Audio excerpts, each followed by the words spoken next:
They've got good reason to be excited about their Tigers in Memphis. This will be an all-out brawl tonight.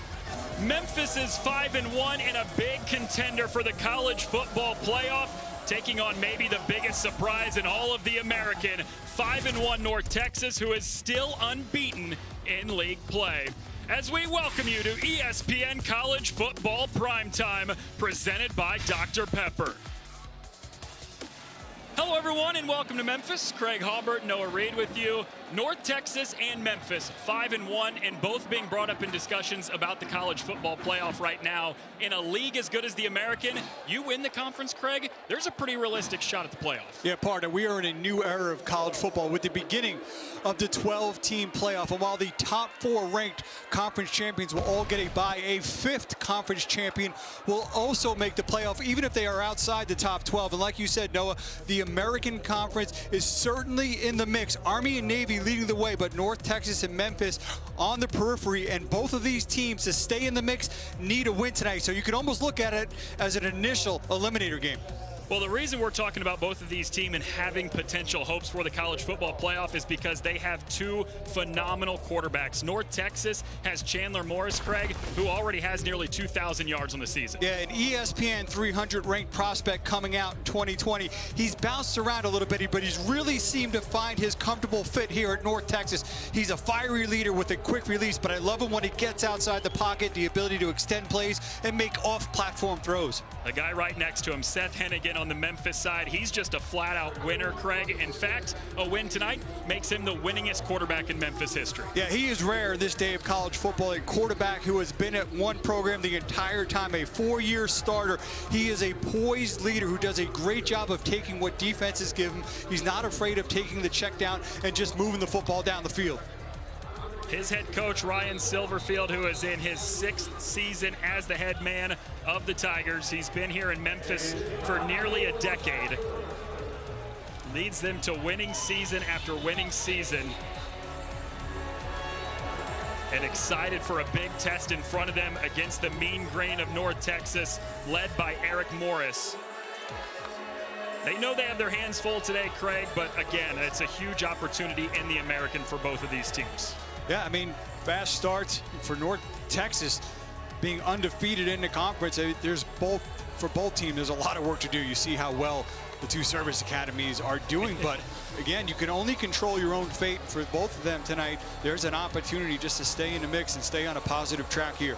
Both Army and Navy ranked in the top 25 in the country.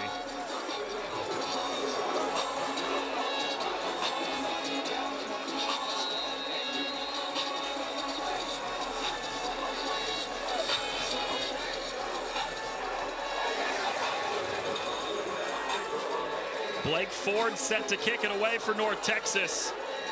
One of the biggest games in the American this weekend, and we are off and running from Memphis, Tennessee. Touchback to start. We see Seth Hennigan, a 4-year starter who has started every single game since he stepped on campus as a true freshman, has thrown for over 12,000 yards in his career. He's just been a consistent performer, and you see this year how well he is doing. 65% completions, only 9 touchdowns, but then again, only 3 interceptions. They're really just doing a nice job of kind of getting everybody involved in this offense, so it's just not about the touchdown numbers. Offense has been a little bit quieter this season than it has been in the last few years, but still a lethal offense with Hennigan running it. He's got a clean pocket, flush to the right, launches to that far sideline, and it's incomplete. Terrell Dawkins had the pressure in there for North Texas to force 2nd and long. Yeah, there's been a lot of, almost kind of seems like frustration with the offense, and maybe they're not as explosive. They're still scoring 20-plus points a game, 33 straight games, but I think this Memphis team is built a little bit different in the past. This defense is a lot more stout than it has been in the past, and I think this offense is now working into a more complete type team mold. First touch of the game for Mario Anderson, the South Carolina transfer who hops across the 25 for just a short 1-yard pickup before Jordan Brown makes the stop.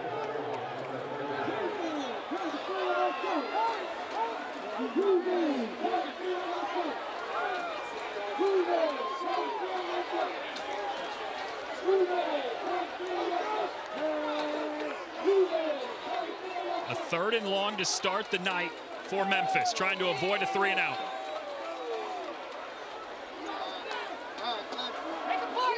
Hennigan dumps it out quickly to Mario Anderson, his running back, who hurdles a man and then got demolished right at the line to gain at the 35. They're going to work some routes to run defenders off. We've got Anderson underneath, who's really a big part of that passing attack. Took a big hit there, but enough to move the chains. Mario Anderson, a phenomenal pass-catching running back. His 25th reception on the season, 2nd most for Memphis. He does a lot more than just the run game. Demir Blankham sees in the backfield now as a running back, the top receiver. Over the middle, that's hauled in near the marker by Kobe Drake. Back-to-back first downs for the Tigers. They came out on that first down of the drive, took a shot downfield, able to convert on that 3rd and long, but here, keeping it underneath.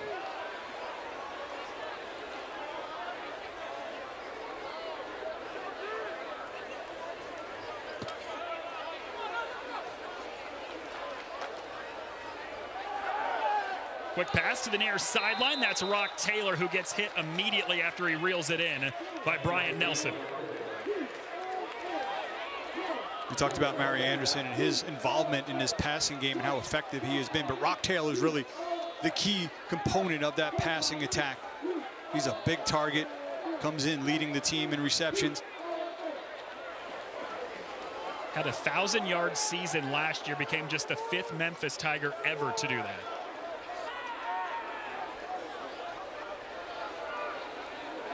Empty backfield. Hennigan zips it over the middle. It's caught near the 35. Rock Taylor with back-to-back receptions as he drags defenders down to the 33 for 16 yards. One of the things Hennigan does really well is he goes through his progressions. He's really calm, great protection. Got his receiver breaking over the middle, has got a step, puts it right on him. That is the go-to guy in this receiving core for Memphis. Back-to-back catches now for Rock Taylor on this drive.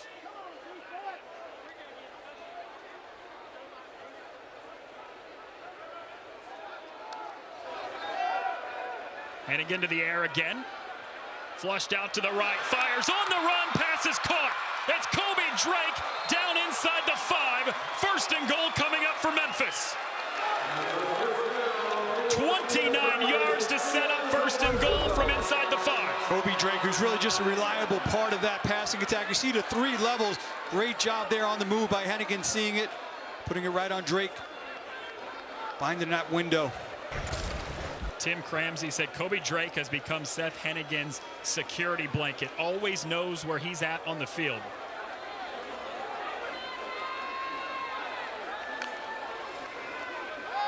Hennigan fade to the end zone into one-on-one coverage, looking for Taylor. It's incomplete, and there's no flags. Ridge Tejada had the coverage.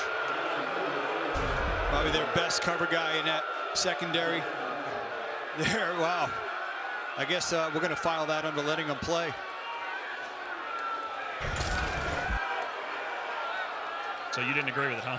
Yeah, I mean, it was aggressive. Did you not think so when he grabbed the inside of his shoulder pad? They just showed it on the big screen here at Memphis as well, and the fans were not happy about it.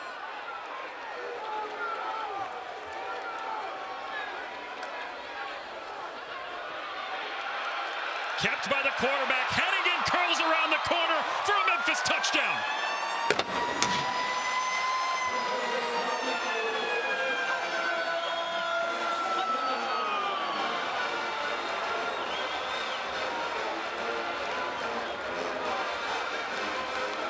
On a drive that was all about passing for Seth Hennigan, he runs it in for the touchdown to cap a 9-play drive to begin the night for the Tigers.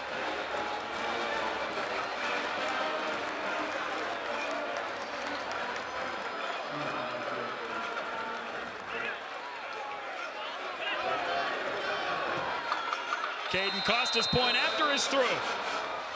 You don't really think of Seth Hennigan as much as a runner, but here uses his arm to get them down the field, and just outstanding ball handling skills. You can see Nice job selling that fake. That defense totally buys in. There's a soft edge for him. He's able to pull it and take it in himself.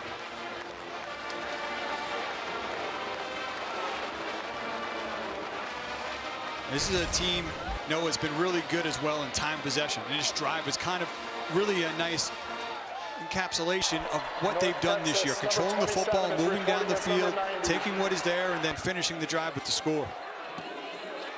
Ryan Silverfield's team held on to the football for more than 41 minutes in their win last week. Top 5 in the country in time of possession against a North Texas team who's the exact opposite, Craig. They want to go as quickly as humanly possible on offense. And we're going to see that here in a second. In the mean green and their pace on offense.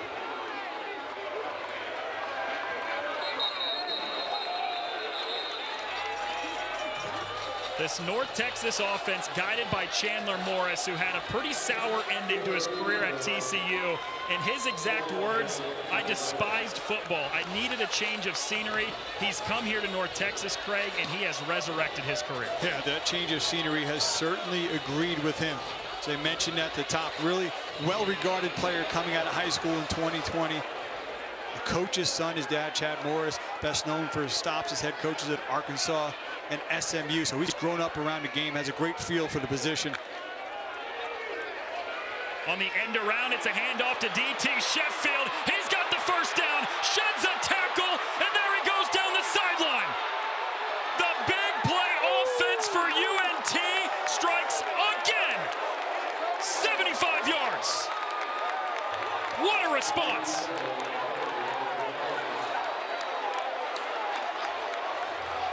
Well, you talked about their pace. We showed you their pace right out the gate. Just an end around on that little jet sweep, getting it to their playmaker, DT Sheffield. He had one player to break on the tackle, then he just turns on the jet. One of those players where they use the word explosive to describe him, and he delivers with an explosive play right there for North Texas to be able to respond.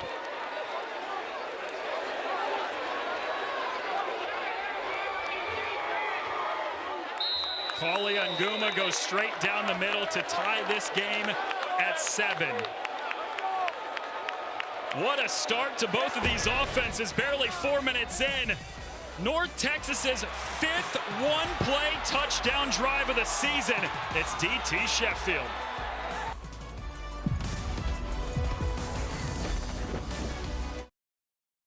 I was so excited when I heard this sandwich was back. I was like, cloud 9, 2 words, cloud 9. What's up? This is Mike. And this is Celia. And a little thing we love about the Chick-fil-A Honey Pepper Pimento Chicken Sandwich is the symphony of flavors. You can always count on that crispy, tender, juicy chicken, and it's got pickled jalapenos, and it's so good. My favorite part is the pimento cheese. Topped off with the honey, it all comes together perfectly. I like the original. I like the spicy chicken fillet. But either way, you're getting a winner. Real customers paid for their testimonials.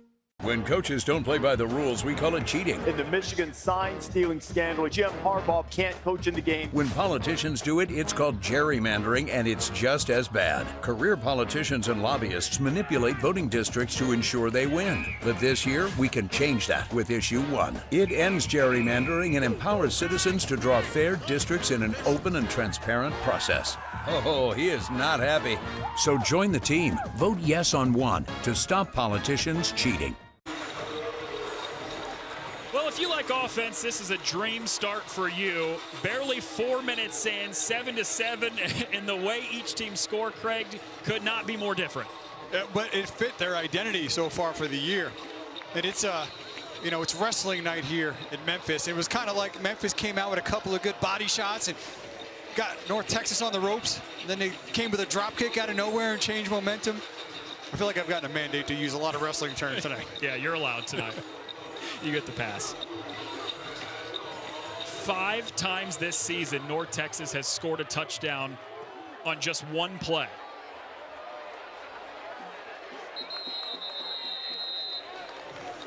Well, Memphis did all that work, almost 4 minutes off the clock, 9 plays, 75 yards down the field. North Texas responded in 1 play, going 75 yards, but it was a really good opening drive for Seth Hennigan. Yeah, I mean, he just was able to work underneath, spread the football around, got a few different players involved, and then just finished the drive off with his own legs. He threw it 7 times and ran it in for a touchdown. So he was involved in 8 of the 9 plays on that first drive for the Tigers.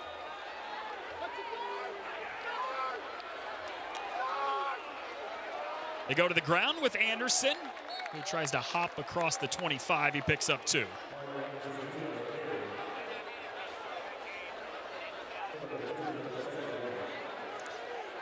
They were able to effectively move the ball through the air on that first drive. I think they know that North Texas would love just to kind of take away that passing game and try and force Memphis to lean more heavily on that ground game. That's what teams have done a lot this season against Memphis. They want to take away Seth Hennigan's arm. They toss it to Jamari Hawkins on the reverse. Hawkins, he gets ushered out of bounds near the 35.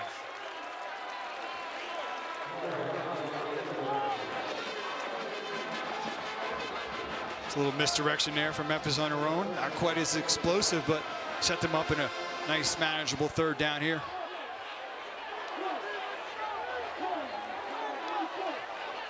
Converted their only 3rd down try of the opening drive. That was on a 3rd and 9. This one a whole lot more manageable. 2 tight ends here in this set. Got him to jump.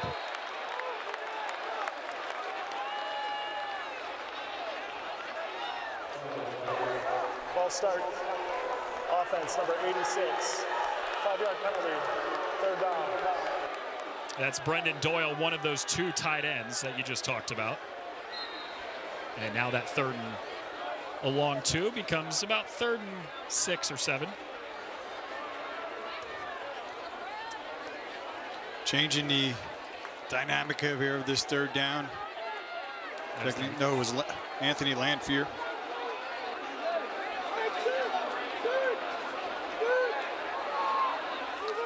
Third medium for Hennigan. Has time, lofts it into one-on-one coverage down the sideline. Did he haul it in? Yes! Jair Shorter reels it in. See where he landed. Outstanding effort. Going up, he's got it, but it looks like he initially lands right out of bounds. Let's look at that left foot, though. The ruling on the field is a completed pass for a 1st down. Previous play is under review. It goes for 40 yards for now, but we'll get another look at it. What we gotta watch is that left foot goes up. What comes down first is that foot or the hip out of bounds. That foot is in. Foot's in. Let's watch the ball. Kept control of it the entire time. Going up again. Watch that left foot. That's what we want to see. Make sure that is in.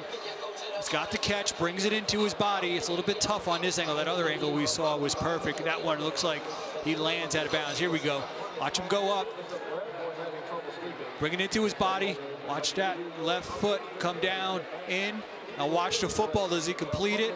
It's okay if it moves a little bit, as long as he's controlling it. He certainly does that. And then plus, we got the call on the field being a catch as well. It's a great point. Always important to know the call on the field was a catch. And I think based on that second look we had, I think you can confirm it. That left foot looked clearly in. The ruling on the field of a catch is confirmed. It's 1st down at the 33-yard line. 40 yards from Hennigan to Shorter on 3rd and 6. Keeps this drive going.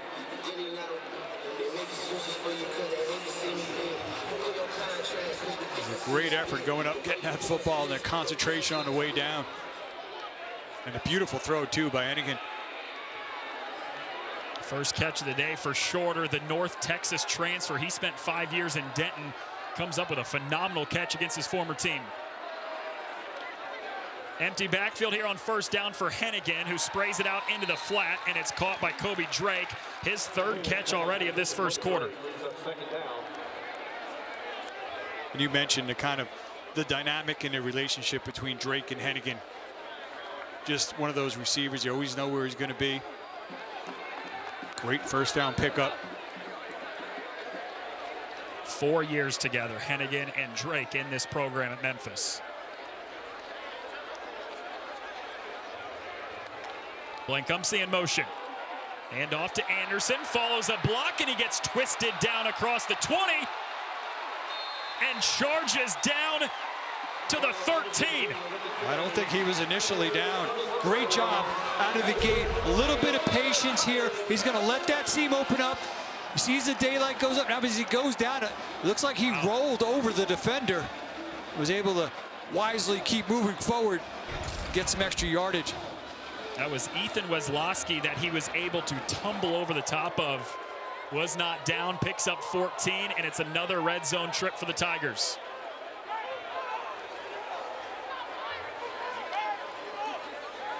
Hannigan, quick screen pass to Drake. Straight up the middle, goes over the top. Look out.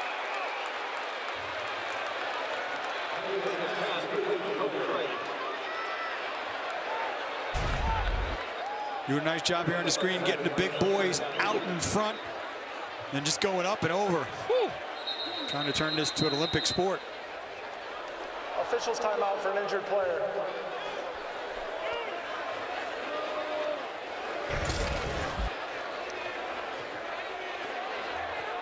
Jaden Hill had initially started low. I think he saw Drake going up. He was able to quickly kind of rise up. And that's who they're looking at right now is Jaden Hill, the top tackler for North Texas.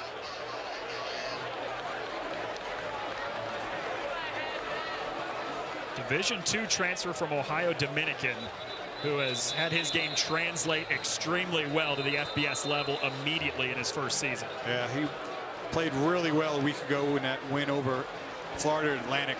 That North Texas defense had some tackling issues, but watching that film, I thought he was one of the consistent performers amongst that unit.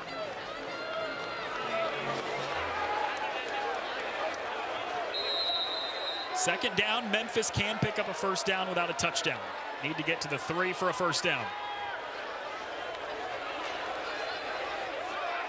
Anderson has a seam and he scores.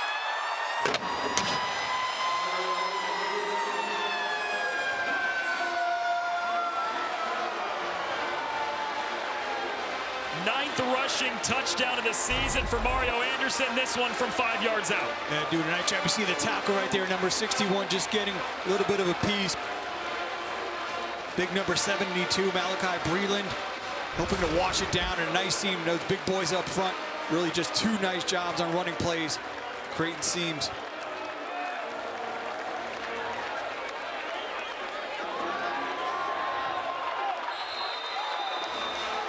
Memphis responds after the North Texas drive, and the Tigers back in front by a touchdown. Here on wrestling night in Memphis, Tennessee. Both teams exchanging blows.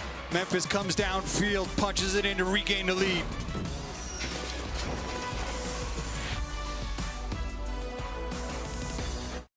I was so excited when I heard this sandwich was back. I was like, cloud nine. 2 words, cloud nine. What's up? This is Mike. And this is Celia. And a little thing we love about the Chick-fil-A Honey Pepper Pimento Chicken Sandwich Is the symphony of flavors. You can always count on that crispy, tender, juicy chicken, and it's got pickled jalapenos, and it's so good. My favorite part is the pimento cheese. Topped off with the honey, it all comes together perfectly. I like the original. I like the spicy chicken fillet, but either way, You're getting a winner. Real customers paid for their testimonials. Tonight we have a cassava salad, bambara prawns, suya grilled lamb, and the pride of West Africa, jollof rice. Immersive dinners with world-class chefs. Chase Sapphire Reserve. Make more of what's yours. ESPN College Football Primetime is presented by Ice Cold Dr. Pepper. College football, it's a pepper thing. On wrestling night here at Memphis, Jerry Lawler's Museum. The King. A lot of great memorabilia in there. See that picture from that iconic night on David Letterman. If you were a wrestler, we would call you the Prince. Prince. You would be the heir. I appreciate that. What a start it's been for Memphis's offense. 2 drives, 2 touchdowns, up 14-7.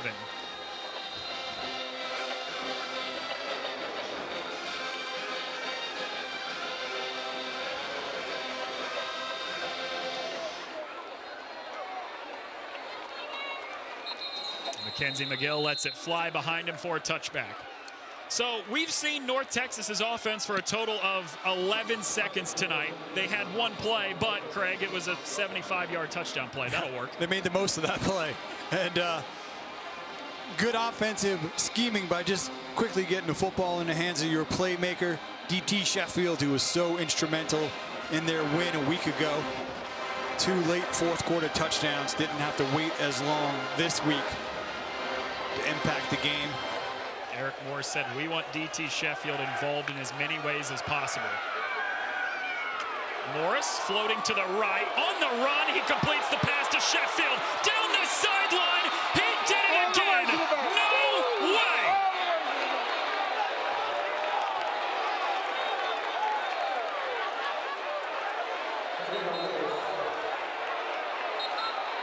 There is a flag that was thrown late all the way back near the line of scrimmage that we do have to check on first.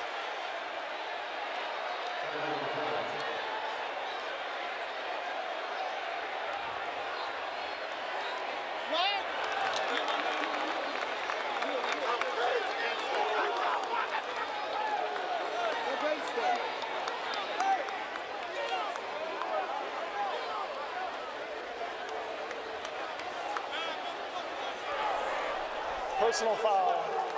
Defense number 3. That 15-yard penalty will be enforced on the next kickoff.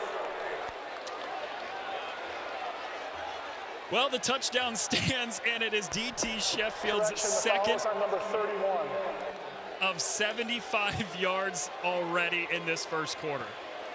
Unreal.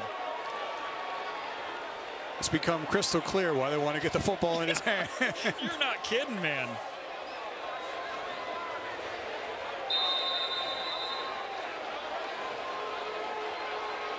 Four drives, 4 touchdowns, 28 total points in barely 8 minutes of play.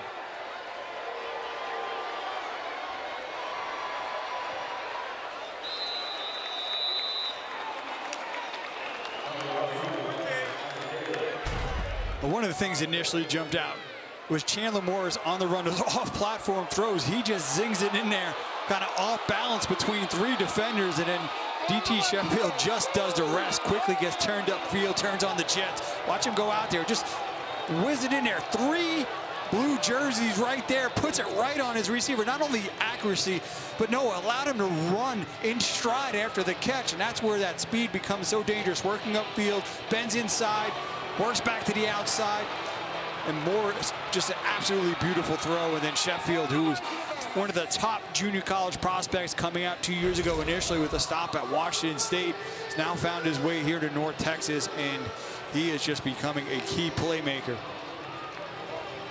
Jordan Davis, the offensive coordinator, said, we want to force feed him the football, and you can see why.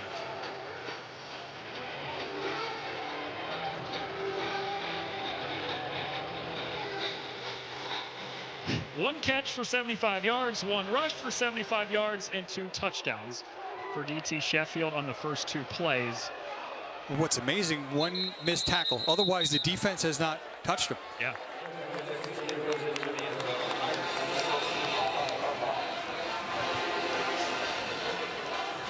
We talked about time of possession and how Memphis wants to dominate that, and quite frankly, they have, but the scoreboard is equal at this point. Yeah, this is one scenario you just you throw time of possession out the window. Who cares? Well, Eric Morris, the head coach for North Texas, even said that yesterday. He said, we don't really care what our time of possession is. We're a quick strike offense. We want to score as quick as possible, and 2 one-play touchdown drives is as quick as possible. Swing pass to Mario Anderson, the running back with space in front of him, and he gets belted after a short pickup of just 3 yards. But the flip side of that is explosive, it's fun, and unintentionally, though, your defense is now on the field a lot more, so it can certainly benefit Memphis offensively. Obviously, you love to have the points, the explosiveness, but your defense, as a byproduct of that, is quickly going back out on the field. That's a really good point. They've been off the field for a total of 21 seconds today. Rock Taylor in motion here in front of a second down. Hannigan climbing the pocket, uses the legs, and he dips down at the 31. A 3rd and 4 is upcoming.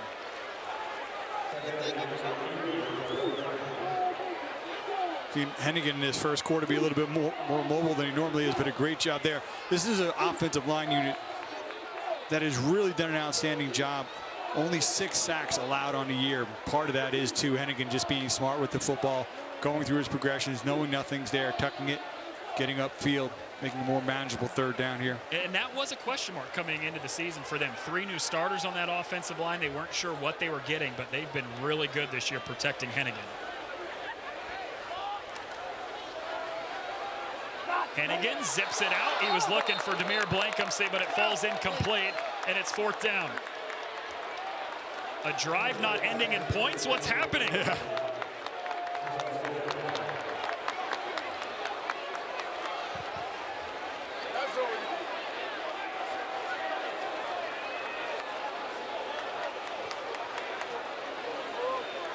DT Sheffield is back to return the punt. He's got a 75-yard rushing touchdown and a 75-yard receiving touchdown already in this first quarter. Yeah, he's looking to call bingo here soon if he can get his hands on that football. He calls for a fair catch. And the drive starts at the 29 for North Texas. Mean Green get a defensive stop for the first time today, and the offense has a chance to take the lead next.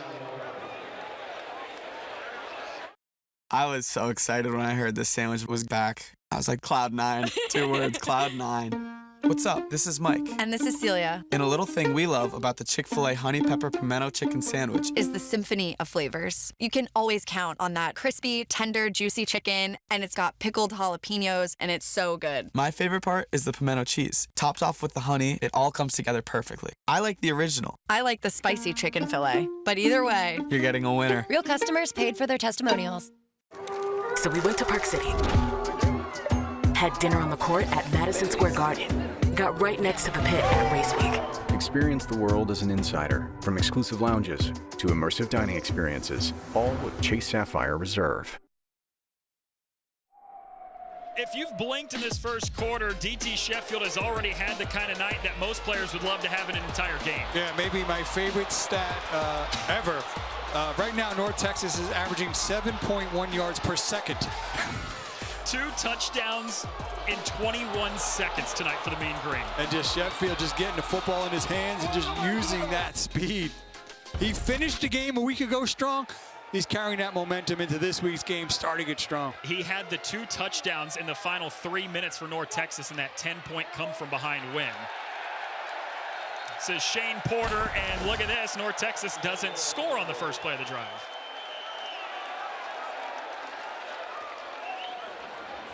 One rush, 75 yards and a touchdown. 1 reception, 75 yards and a touchdown. Zip to the sideline, pass is pulled in. That is Dalton Carnes who gets ripped out of bounds after the first down. And it's so interesting. I mean, DT Sheffield is such an electric playmaker, but this is a Memphis defense really this year has shown great strides and improvement. So it's kind of almost a bit shocking for them to come out and just really kind of be put on their heels that quick with the way this North Texas offense has responded.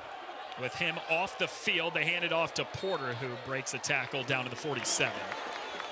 And those 2 electric plays, too. This is a North Texas offense that has just been banged up at the running back position.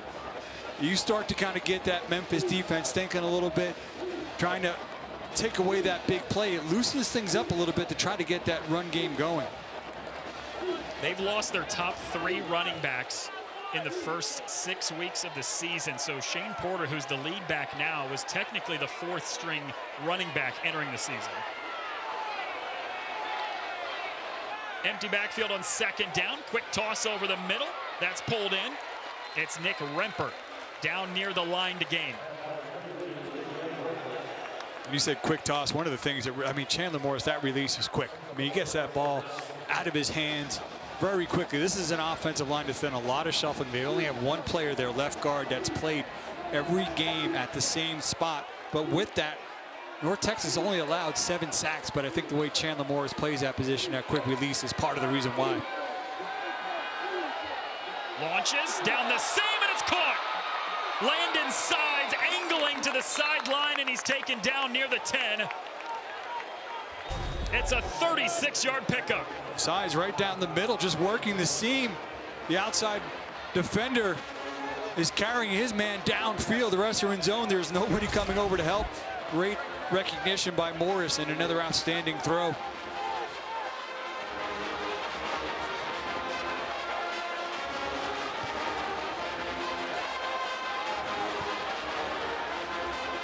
This is the 6th play of the drive. 5 plays longer than any drive North Texas had to this point tonight.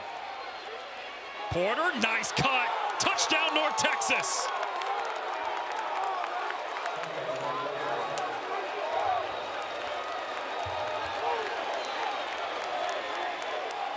From 10 yards out to give North Texas its first lead of the night. Porter, a player who was initially a wide receiver at Kansas State, then came here to North Texas as a receiver. Kind of channeling when he would come out of his break to try to create some separation there to make that move, bounce it to the outside.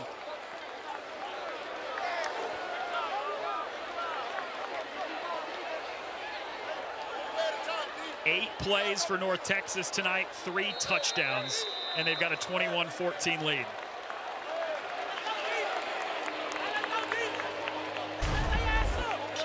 Shane Porter going to see the nice little, he had a nice cut to his right. Punching it in again, a player who's converted from wide receiver to kind of help with some of those injuries at running back, and he's a physical downhill runner, but showing some shiftiness there as well. Just the 2nd rushing touchdown of the season for Shane Porter, the Kansas State transfer who in his 3 years with the Wildcats was almost all special teams.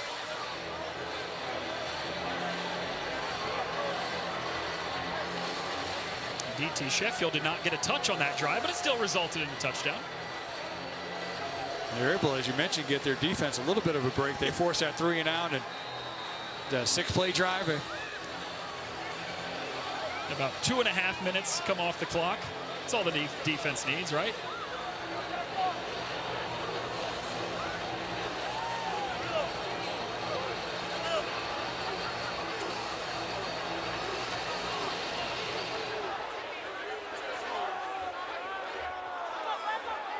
Banks from a yard inside the goal line. First return of the night, and he gets crushed at the 20. Here's our next ESPN Thursday night game. Undefeated number 20 Pitt hosting 5-1 Syracuse in a huge ACC matchup at 7:30 Eastern. The Orange won last year, but the Panthers have won 5 of the last 6. Craig, you and I saw Syracuse 3 weeks ago. Kyle McCord has been the real deal. Yeah, we've seen 2 excellent quarterbacks here tonight. Kyle McCord has just been putting up big numbers for the Orange. Should be a great matchup there. Pitt having an outstanding season. Memphis on the field after their first empty drive, a possession to go, and this is Brandon Thomas, who with a physical run across the 30 for 11 yards. And he is slow to get up here after a first down carry.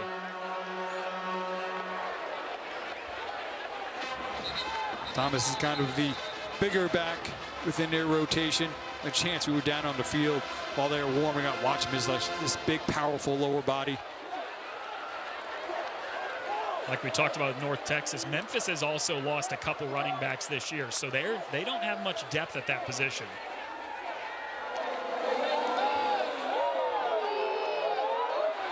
Hennigan escaping to the right, quick flip to the sideline. It's Anthony Lanfear, the tight end, who gets stacked up immediately. Not just him, but also Brendan Doyle. Memphis really likes to get the tight ends involved. Yeah, Lanfear originally came in as a junior college player, been very productive, 20th reception on the year. One of those things where Hennigan on the move, good protection, nowhere to go, rolls out, just kind of takes what's underneath just to get some positive yardage.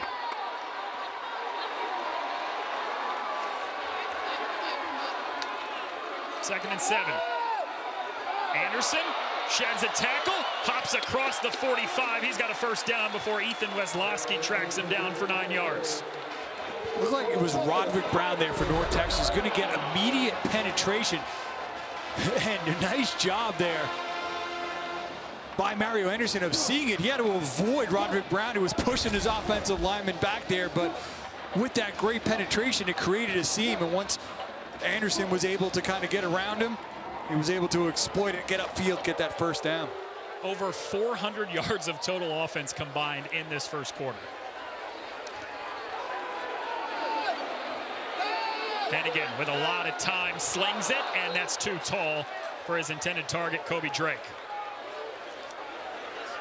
These two battled back and forth a year ago, but really that game last year started with Memphis getting out to a big lead and North Texas kind of clawing their way back into it. This year, though, very competitive out the gate. 45-42, the final score last year. We're on pace to break that.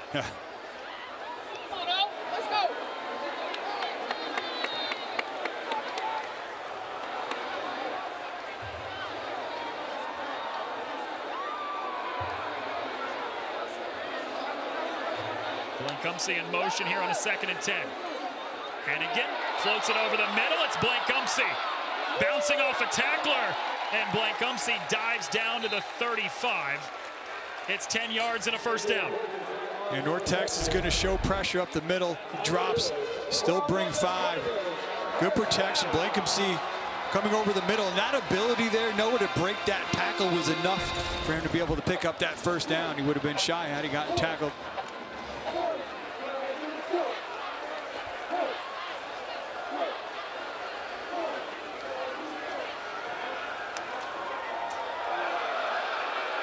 Free play.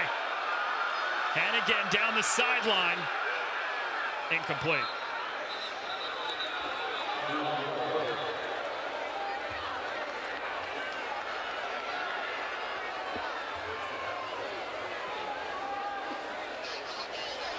Offside.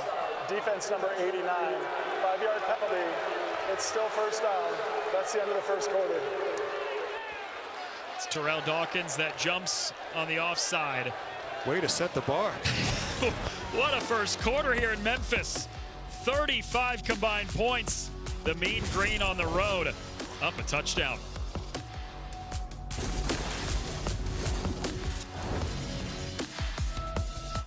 If I was to describe this sandwich in one word, I would say magical. Hi, this is Jamor, and the little thing that I love about the Chick-fil-A honey pepper pimento chicken sandwich is that extra oomph. I go back and forth from the spicy filet to the original filet. Personally, I get into the sweetness of the honey. That's what hits first. Then you have the extra kick from the spicy filet, and then you also have the spice of the jalapeno peppers. The combination alone takes it over the top. It's award-winning in my mind. Real customer paid for their testimonial. I didn't have to spend my life trying to find my calling. Mine found me at an early age. There was no question of what I wanted to be. It was just a matter of how good I could get and how far I would go. At Ram, our calling is to build trucks. So when you find your calling, nothing can stop you from answering it.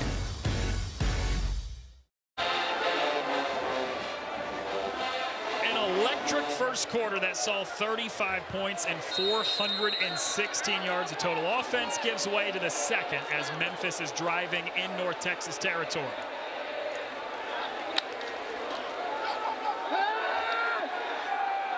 Wide open pocket to the sideline. That's Kobe Drake, and he gets pummeled down to the 10-yard line. 29 yards from Hennigan to Drake to start the quarter. If remember, they had that penalty right at the end of the first, so 1st and 5, it's your chance to take a shot downfield. We already talked about Drake and the chemistry that he has with Hennigan. Hennigan let it work across the field, finding that open pocket. Been very active already early in this game, Drake. He already has 5 catches now in the game.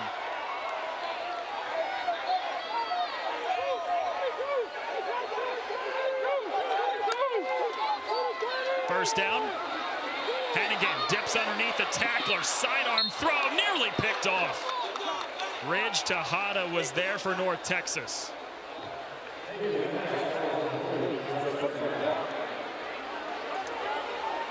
Hennigan doing a nice job of just kind of avoiding the pressure there, but doing something we don't see him do much, trying to force a throw there.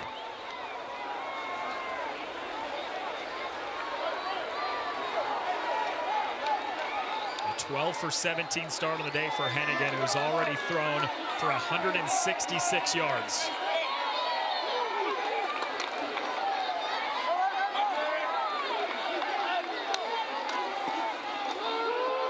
Hennigan on a slant, threw it behind his target and Rock Taylor. There's no flag, incomplete. Taylor Starling had the coverage for North Texas. And had his big receiver on the outside, on the slant, pulled the football, but off target there. Rock Taylor, very different player than DT Sheffield for North Texas, but in terms of being a playmaker, wanting to get the football, he's certainly in that mold for them, and they're trying to find ways. It's a 3rd and 10 from the 11. Hennigan off his back foot, delivers the pass over the middle.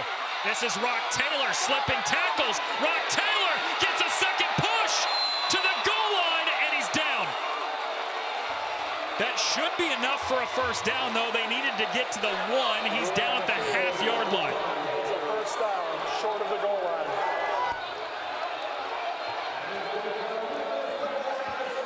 Such a big target, 6'3", 224 pounds.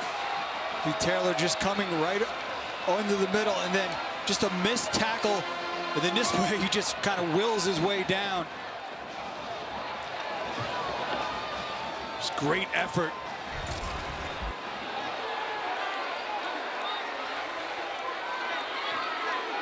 Brandon Thomas, the running back in for Memphis for the first time since he went down. They give him the football, and he's in.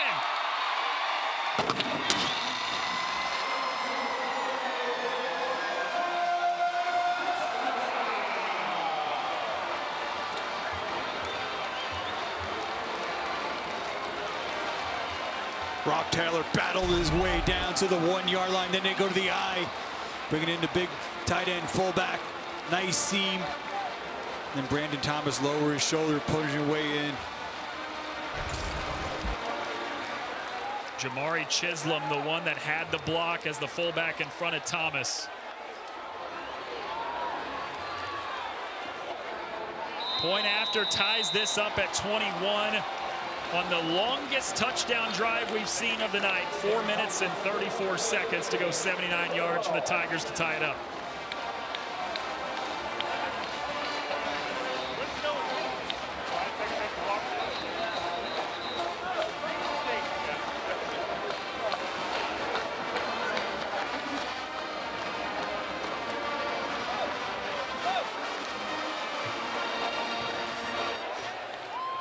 Quite the offensive explosion in the first quarter plus tonight between North Texas and Memphis. Reporting as number 90.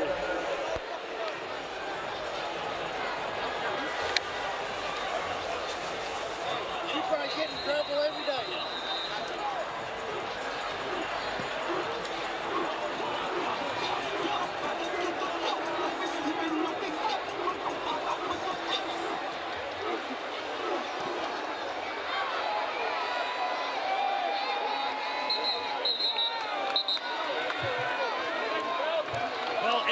Wrestling night tonight here at Memphis, and this might be the first legal parking lot fight that we've seen at a college football tailgate. I was wondering where you were before the game. I didn't know you brought your mask with you. Getting out there wrestling. I love it. Getting the fans all excited. Sounds like you were a little too scared to show up. Oh, yeah. I don't know. What would you be? Would you be a baby face or a heel? I don't know. The heel's a bad guy. Baby face is a good guy. Oh, I'm baby face. I'm a good guy. For sure. Here's a handoff, first play of this drive for North Texas. That's Mackenzie McGill, who had nowhere to go, and he got dropped behind the line by Javon Dennis. And here goes North Texas with a tempo. They want to go as quick as possible. Morris rolling right, nearly intercepted. That went right through the hands of Chandler Martin. Usually when you kind of get that loss in that first down, you don't follow up with that immediate momentum. North Texas tries to keep going, and Chandler Martin, who's really the key player on that defense, right there in that lane, but unable to hold on. But after an explosive start by North Texas, this Tigers defense has them where they want him in a 3rd and long.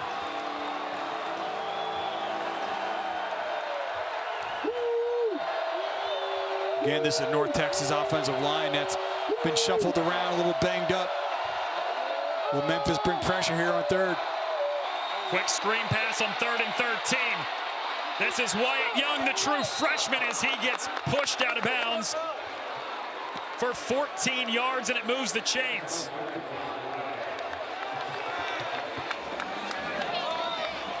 Well, that's how you convert on 3rd and 13. Yeah, got it out to Young. He out-leveraged a defender. Was only able to get a hand on him. He's able to keep his balance and able to push forward. And tell you what, Wyatt Young, that's a name to keep an eye on, not only tonight, but moving forward. A true freshman that they want to get involved in the offense more and more as the season goes. Morris zips it to the sideline. It was Young that he was intending for again, incomplete. Yeah, some quick pressure in his face, had to get rid of that really quickly, but we met with the coaching staff yesterday for North Texas, and both the offensive coordinator and the head coach, unsolicited, brought up Wyatt Young and how excited they are about what he brings to this offense and what his future holds. It was actually the first thing out of Eric Morris's mouth when we asked about Wyatt Young. He said he'll be an NFL player one day.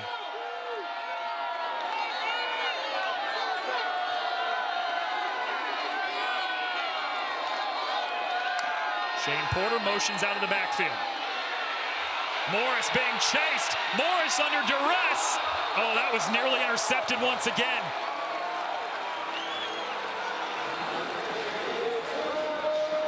William Whitlow had the pressure on Morris to bring up 3rd and 10. Yeah, it's a North Texas offensive line. A lot of shuffling up front. You see the twisting, able to get penetration, and then Morris just trying to do too much there. Lucky, as you mentioned, that on that drive, almost 2 potential turnovers.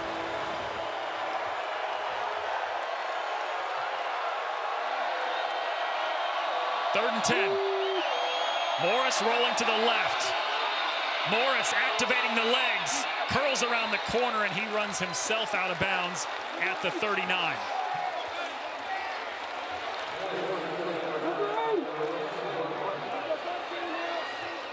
Dropped extra bodies there. And coverage did a nice job being in position, and once he got outside, being able to force him out. And what's going to happen? What's happening here? A punt? Not sure we've seen that. North Texas, 3 scores on 3 offensive drives to start this game. But Sawyer Evans is out there to punt it away for the first time this evening, and it's a high punt over the top of his head. Memphis starts in the red zone.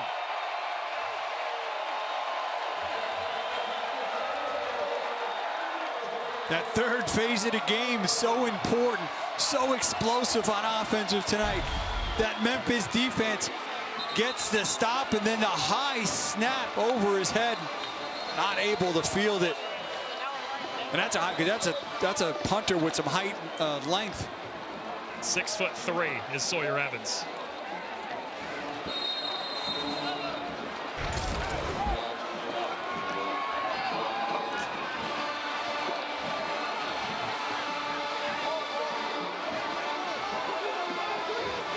The Memphis offense starts at the 18.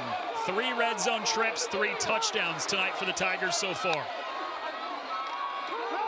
Fake the handoff to Anderson. Now rolls right, and he threw it into the back of Anderson, who wasn't looking for it. Yeah, I think Anderson thought he was going to tuck it and run. He went into blocking mode.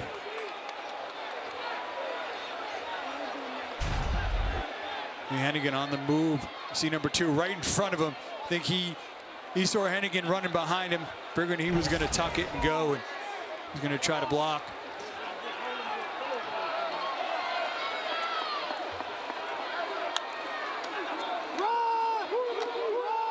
Kept by the quarterback and Hennigan, and he ducks down to the 17. Might have gotten a yard, maybe 2.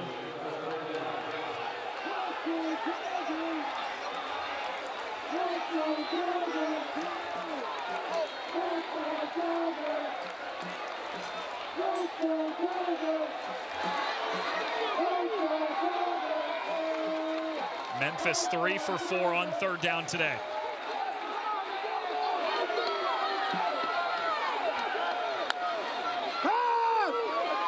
Here's Hennigan floating it over the top to Anderson, who pulls it in, and then he gets yanked down at the 14 to bring up 4th down.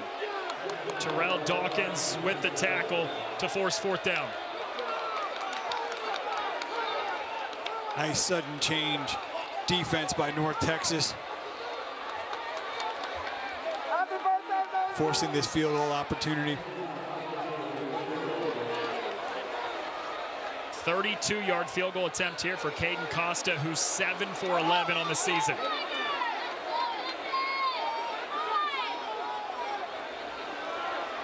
This is to give Memphis the lead. Oh! No good! And he missed it wide left.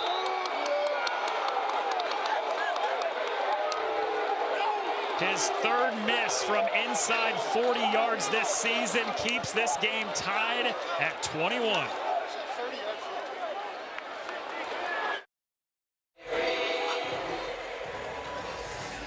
What a great start to this one, about a quarter and a half in. 21 apiece, North Texas and Memphis, as we take a look at our college football rankings brought to you by Verbo.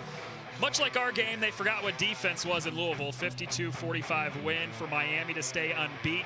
And then for the 2nd time in 3 weeks, Craig, Alabama loses, this time to Tennessee by a touchdown. Yep. Fake to Porter. Morris has a whole lot of time, slings it to the sideline, and it's incomplete, looking for DT Sheffield. Again, under some pressure, just one player back there, not allowing him to kind of step into it. This Memphis secondary has really kind of responded after getting shell-shocked right out the gate.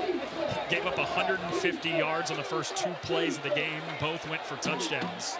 But those windows have really kind of closed since that point. Yeah, Morris just 1 of 5 since he started 4 of 4 on the night. 2nd and 10, Morris shuffling to the left, to the sideline, and the pass is caught by DT Sheffield. 13 yards to move the chains. Yeah, need a little bit of a spark. You find DT Sheffield. There's going to be pressure again. Nice job just sliding in the pocket. Delivers that to Sheffield. He's not used to kind of getting hit after the catch tonight. Yeah, he hasn't been touched a whole lot tonight.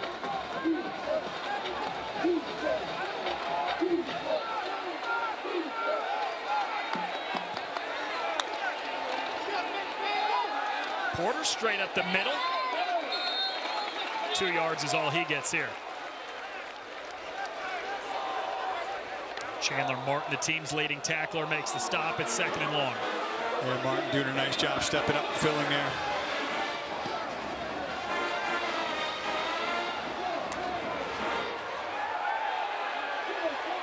Morris zips it, and he was looking for Dalton Carnes. 3rd and long. It's again bringing pressure there, and a delayed blitz that was able to get home and force the throw. Martin, a first-team All-American Conference selection a year ago. Leads the conference this year in tackles for loss and sacks, as well as leads the nation in fumble recoveries. Trying to get the fans into it here on a 3rd and long.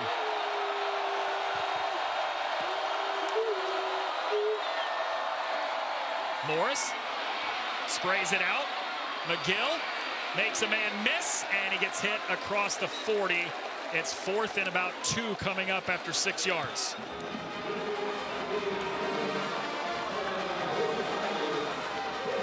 Darius Jones doing a good job there in 55. He was out there all alone, able to disrupt it enough, allowing the rest of the defense to get over there. This is a really aggressive North Texas offense on 4th down. They're keeping the offense on the field from their own 41. Yeah, especially anything from 4th and 4, they feel kind of comfortable going for it. Empty backfield on 4th down for Morris, who's seen a lot of pressure on this drive. He doesn't use his legs often. He does here. He might be short. Javon Dennis applied the hit right near the line to gain.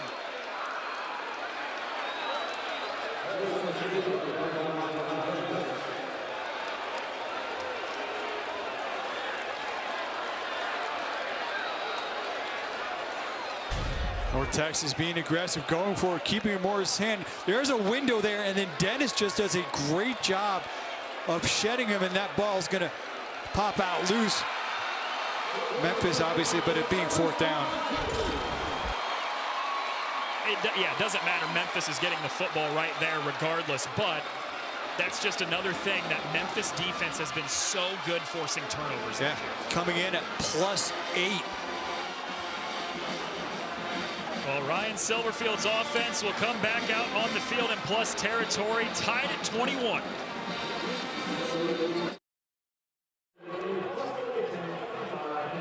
A big Memphis 4th down stop allows Seth Hennigan and the offense to come back out on the field, tied at 21 with the ball starting at the +42. An aggressive call, and if you look at this, Noah, it's going to seem like he's got the daylight. Dennis is to his left. He's the end. He loops around, comes off the block, and makes that tackle.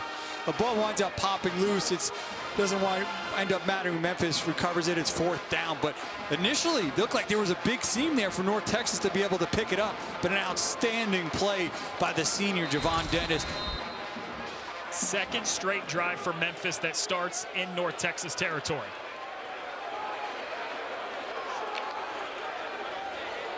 Hennigan gives to Anderson, swipes past one, and he is gone. Memphis takes the lead.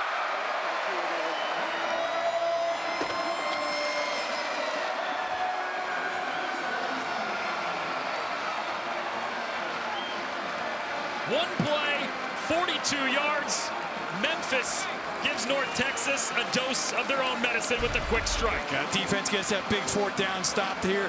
Then nice job working up to 2nd level. You see big seat number 61. The tackle, Chris Adams, doing a nice job getting that seam for the big man, Mario Anderson Jr. Takes it to the house, and it's kind of neat. Had a rough game a week ago, getting ejected, and see him coming back and doing positive things. The lead is 7 now for Memphis on Mario Anderson's 2nd rushing touchdown of the first half. 28-21 Tigers.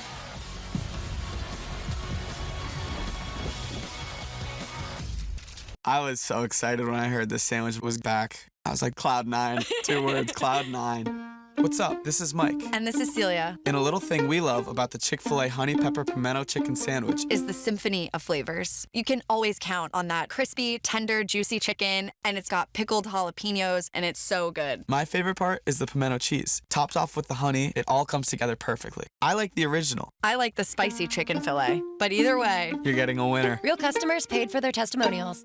Why would I vote for someone who doesn't respect me? I don't think that he cares about any women in the state of Ohio. Listen, abortion's in. A little crazy, by the way, but especially for women that are like past 50. Where do you stand on the life issue? Absolute pro-life, no exception. What about the victims of rape and incest, Bernie? You don't get credit because you're at the checkout line at Kroger. You do have to take personal responsibility. I could never.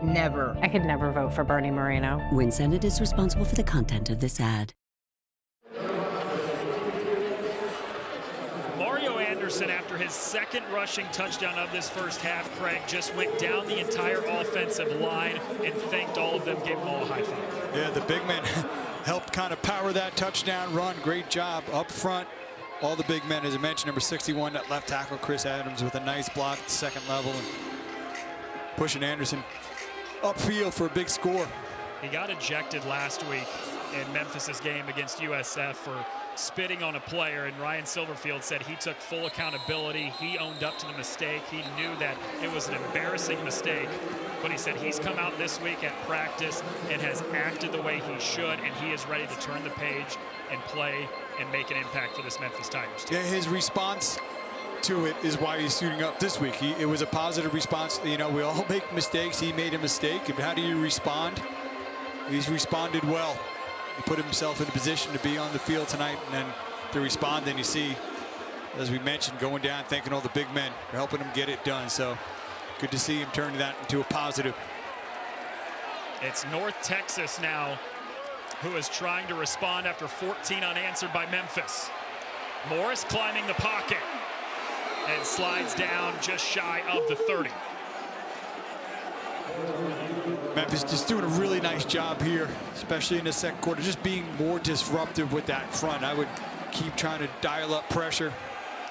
The give to Porter, bust straight up the gut, lost the football. It's loose near the 43. It is North Texas who falls on it. Brandon Young, the freshman tight end. Talked about this Memphis defense being +8 in turnover margin. A little bit of a stutter, really a nice job there. Wait for that seam to open. And then they're going to punch out that football, knock it loose, but a nice job by the true freshman being aware and falling on that. It was Greg Rubin who punched it out, but Young was able to bounce on it. It's a first down for North Texas. Porter out after the fumble, McGill in the backfield. And he gets the give as he crawls across the 45, stopped by Chandler Martin, the leading tackler for Memphis.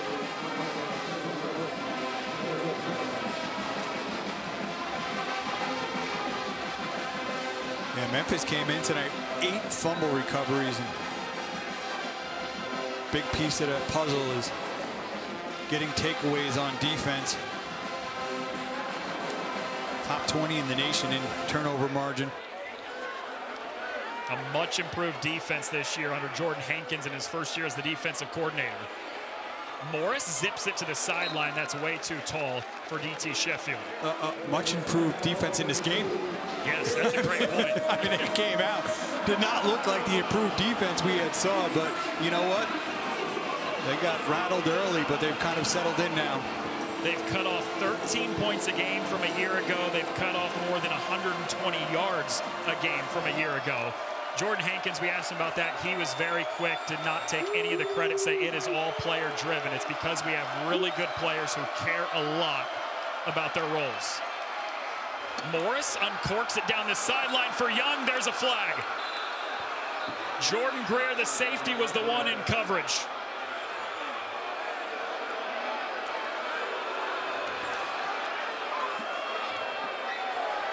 Pass interference. Defense number 16. 15-yard penalty and automatic first. A nice job by that offensive line, just initially to give time. Let that route develop downfield, and then Greer running with, never really kind of went back and looked for the football.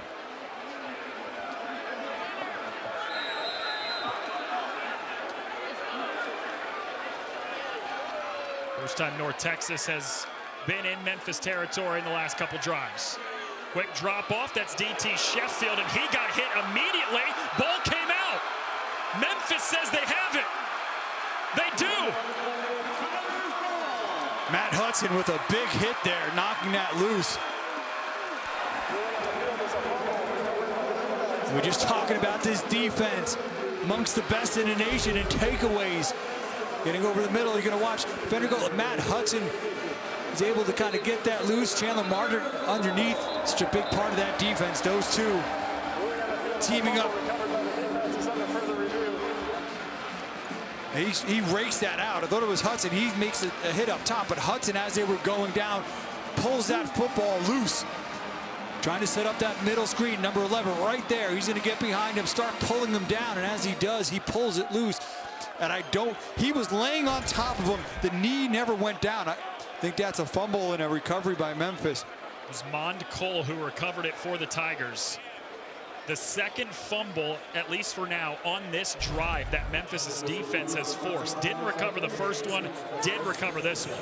It's going to be Martin underneath. As they're going down, he pulls it. You see that right knee actually, his foot gets caught underneath him. That right knee never hits. He's laying on top of him. I think it's going to be a good look right here. Martin rakes that ball out as they're going down. He's down. You see that right knee, that foot gets caught underneath him, so the knee never hits. Just, wow, great play, great just effort all the way through the play by the linebacker, number 11, Martin. Wrapping up, securing the tackle as he goes down, getting that football loose. Now, actually, there's not the knee. Let's take a look at the elbow. But is that right? I think that ball is coming out, though. That elbow what we're watching. Because I actually think it's Martin's elbow that hits the ground. Yeah, you're right. I think it's Martin's elbow that hits the ground and he brings the ball out. I don't think at any point there the North Texas receiver is the one. So it gets confusing, but it looks like, watch Martin's elbow. It's going to be the first one to hit, and then he's bringing the ball out. At worst, I would think that stands. That's a good point. Call on the field is fumble recovered by Memphis. Did the shin touch is the question.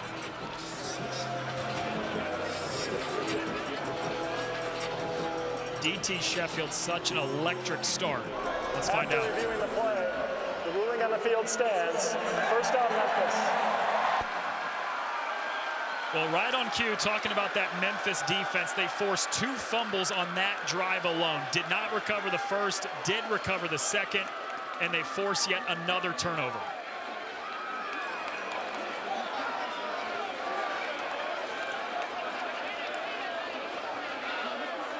And they are so good after takeaways. 31% of the points this season for Memphis scored off of the defense forcing a turnover. They missed an opportunity earlier in this game off the special teams turnover. And they capitalize here. Anderson, the handoff, bounces away from 1, but he gets stood up at the 40 for just 2 yards.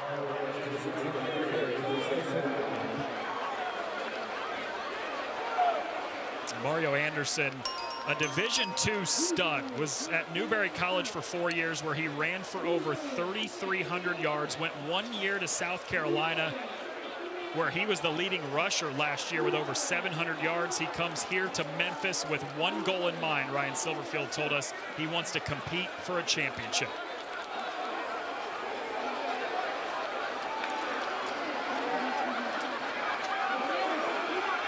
Deep downfield into the middle, and it is through the hands of Rock Taylor. Had him in stride.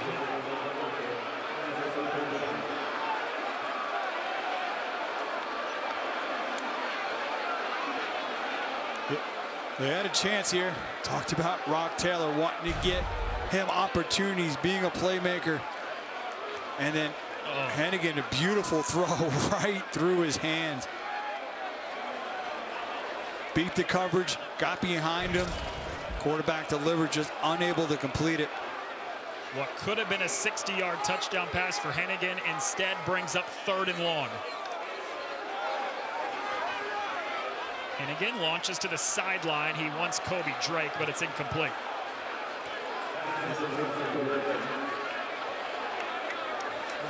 And Drake throws the helmet off. He's limping a little bit coming off the field.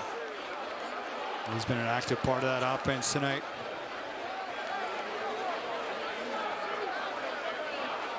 They had that too. That's just a tough throw from that opposite hash.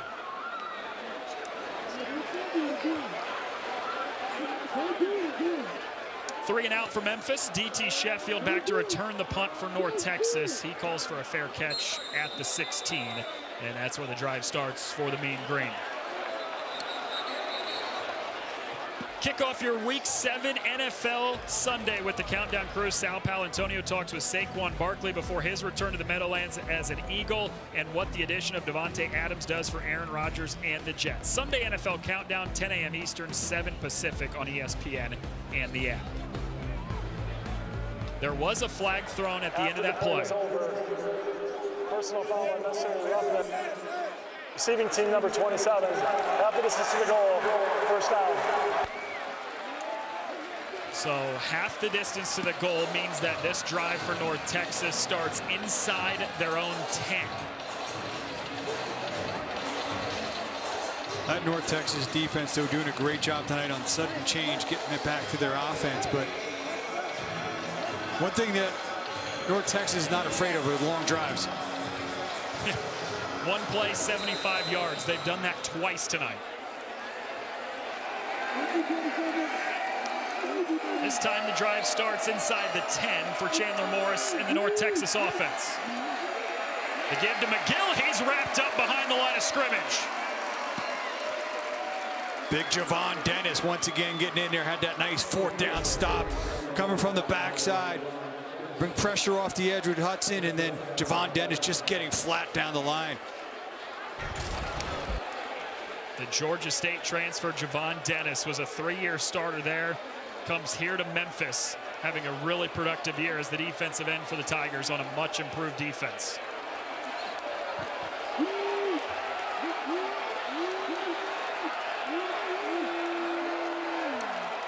Young in motion on a 2nd and 11.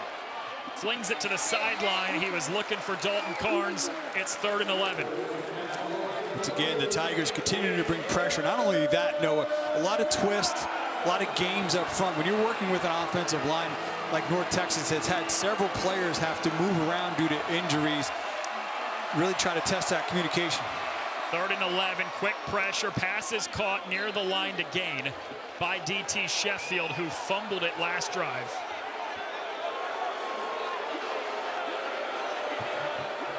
They're saying 1st down. And North Texas hurries to the line, but right before the snap gets off, the officials stop play.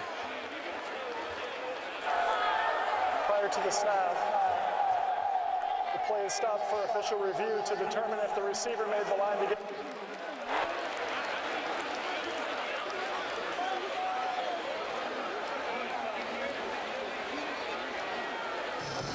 So for the moment being, it's 1st down on a 3rd and 11.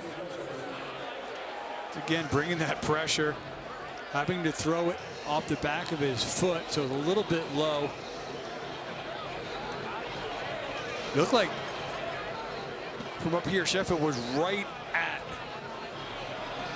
the line. I think he might be a little bit short, Craig, because I think it's about the 18 and a half, because it's where the ball is when the knee's down. Yep, it's always the position of the ball.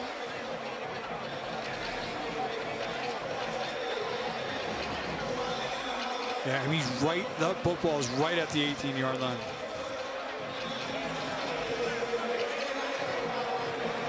That off-balance throw, just forcing a little bit of low. Sheffield doing a nice job getting underneath it, coming back to it.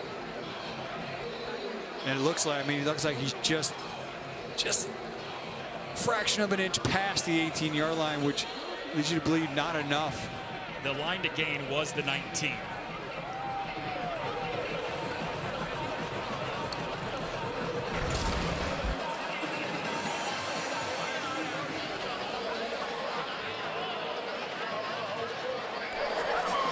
After review, the receiver caught the ball with the ball at the 18.5-yard line. We will place the ball at that spot and measure.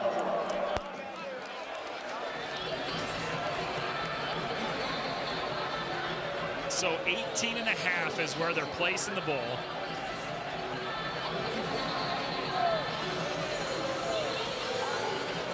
This measurement is about to tell a lot. Either the drive continues for North Texas's offense, or it's 4th down. Oh, listen, they're really, I mean, they're backed up too, but you get into a 4th in this situation, it's not unthinkable to think North Texas is going to go for it. You think so? Inside their own 20? Down this, yeah, this is an aggressive. Normally I wouldn't. I feel like I'm having an out-of-body experience. Normally I would never think that, but.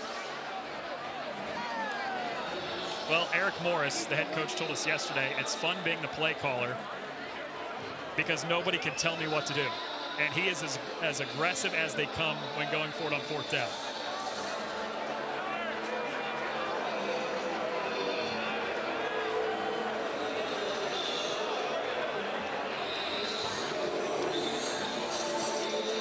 So ball's at the 18 and a half, and it looks like the line to gain also the 18 and a half. Now, with North Texas moving so fast, they had already moved those chains. You got plenty of it. Got it. By half a football.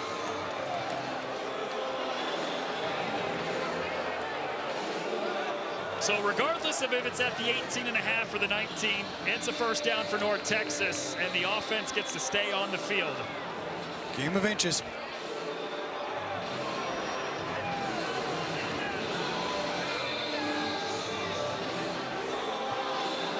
Final 3:48 before halftime. North Texas down a touchdown. Chandler Morris creeping up on 200 yards through the air in this first half. Hand off to McGill. Trying to get to the outside, and he gets wrapped up.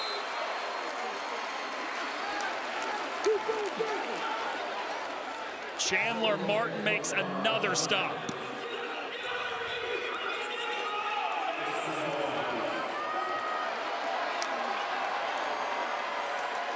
Second and long, lofting it to the far sideline, and the pass is pulled in. Did he catch it?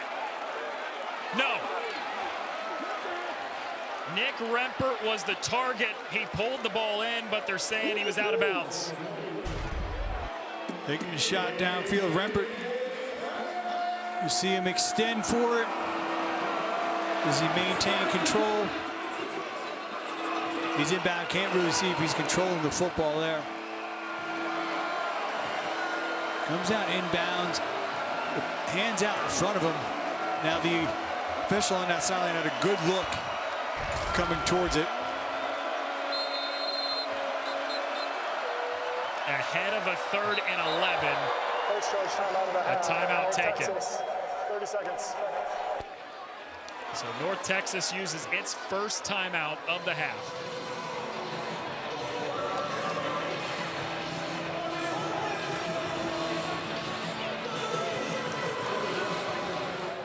Once again, we've got 2 Monday Night Football games coming up for you as Lamar Jackson and the 4-2 Ravens take on Baker Mayfield and the 4-2 Buccaneers at 8 Eastern, 5 Pacific on ABC, ESPN, ESPN Deportes, and ESPN Plus, with Peyton and Eli on ESPN2, joined by Bill Belichick, Joe Flacco, and Ed Reed. And exclusively on ESPN Plus, the Chargers and the Cardinals kick off at 9 Eastern, 6 Pacific. What's better than 1 Monday Night Football game, you might ask? How about 2? They may need 2 games to match all the offense in this game. Yeah, that's a great point. Offenses have cooled down a little bit in this second half after we had 35 combined points and more than 400 yards of total offense in the first quarter. Morris flings it to the sideline. It's pulled in by Wyatt Young.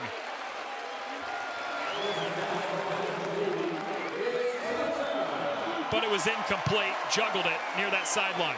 Yeah, good coverage there by Greer, staying with it.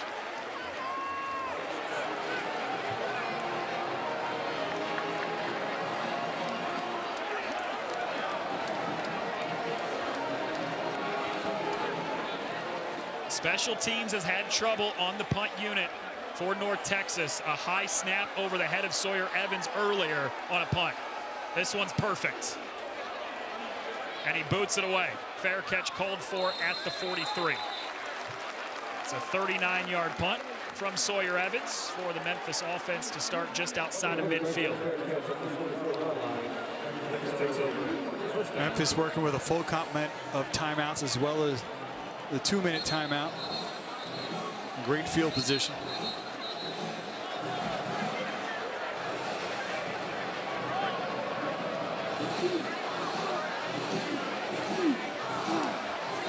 Seth Hennigan in the offense for Memphis with just under 3 minutes before halftime. A chance to make this a 2-possession lead going into halftime. Anderson gets the carry, bolts straight up the middle, and he's stopped at the 48 by Terrell Dawkins.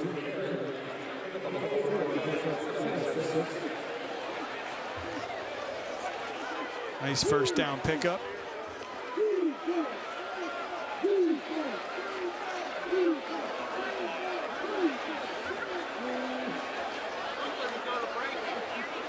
Go from that nice first down pickup on the ground to an empty look.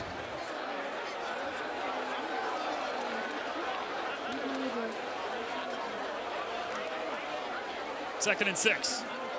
Rips it to the sidelines through the hands of his intended target in Demir Blankumsey.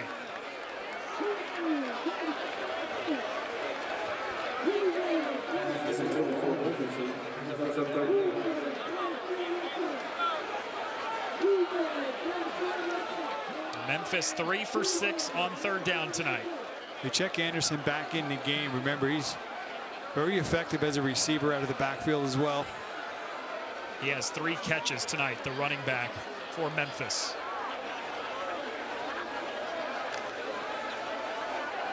Hennigan to throw. Does look over towards his running back. It's incomplete. He wanted Anderson. It's 4th and 6.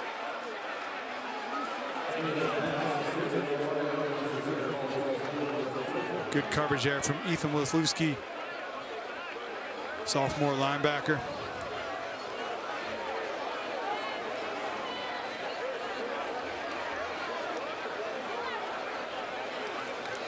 Seth Hennigan has missed 9 of his 13 pass attempts in this second quarter. Memphis has to punt it away on a 3-and-out. Takes a nice Memphis hop and picked up at the 5. 47-yard punt from Sloan. The North Texas offense coming out with 1:57 to play in the first half after this.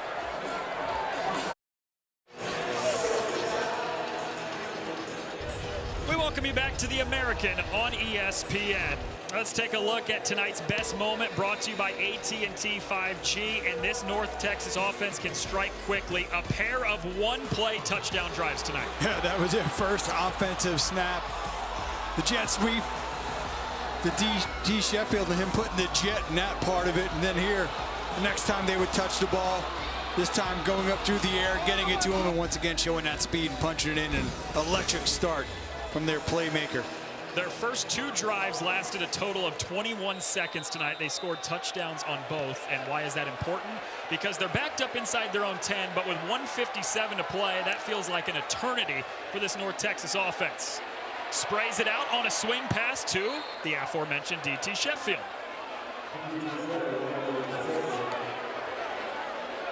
His 5th catch of the game as he goes over 100 yards. After the first 3 drives of the game for the Mean Green were touchdowns, Craig, they've really struggled over the last 4. Yeah, that Memphis defense has responded well, including creating a turnover. Shane Porter stretching up the middle, and he's got the first down.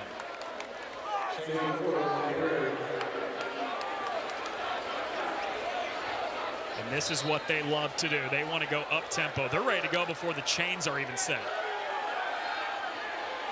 Morris uncorks it down the seam. It's incomplete. He wanted DT Sheffield.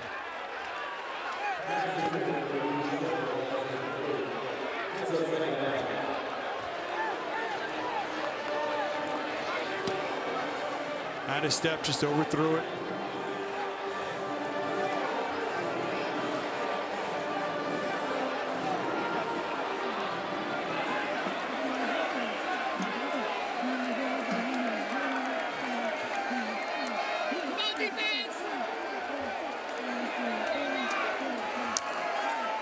Second and 10. Morris has a clean pocket, rips it over the middle. A bobbled ball falls incomplete. Nick Rempert was the receiver. It's 3rd down. They've been effective tonight, Memphis, in bringing pressure there. They dropped 8, still able to find a window, and Morris with some time puts it on his receiver, but unable to complete. Now putting him into 3rd and long. Memphis showing pressure here. They have been in 3rd and long a lot tonight. Need 10 yards here to keep the drive alive before halftime. Morris climbs the pocket and is sacked.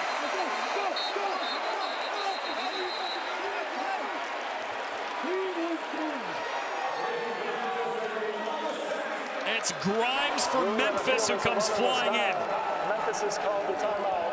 30 seconds. And the Tigers take their first timeout of the half with 1:28 left, owning the offense back on the field.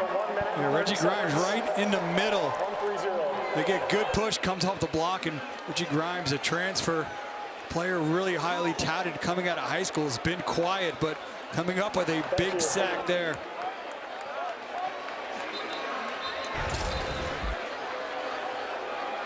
Had a couple games that he did not play. Came back into the lineup last week for Memphis against South Florida. But a big sack on 3rd down forces the punt unit on the field for North Texas.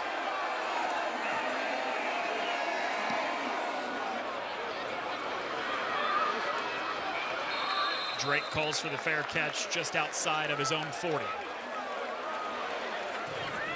So we thought North Texas and their quick strike offense had a chance to potentially tie this game going into halftime, but Memphis gets the stop, Craig, and now they've still got 124 and a pretty lethal offense as we've seen tonight. Well, Memphis had the ball right around here with a little over 2 minutes on the previous drive. Thought they might take their time after a nice first down run, 2 incomplete passes. Gave it right back to North Texas, but that Tigers defense continues to really just kind of respond after that fast start by North Texas. Going to give this offense another opportunity here. Chance to take a 2-possession lead before halftime. They've got 1:24 to go and 2 timeouts at their own 39.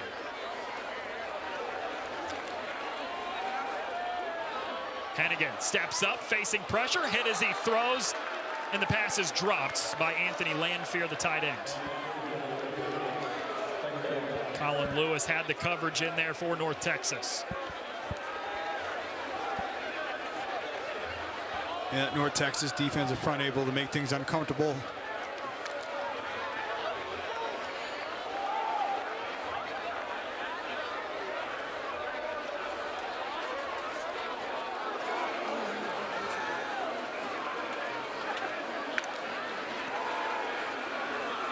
Hennigan.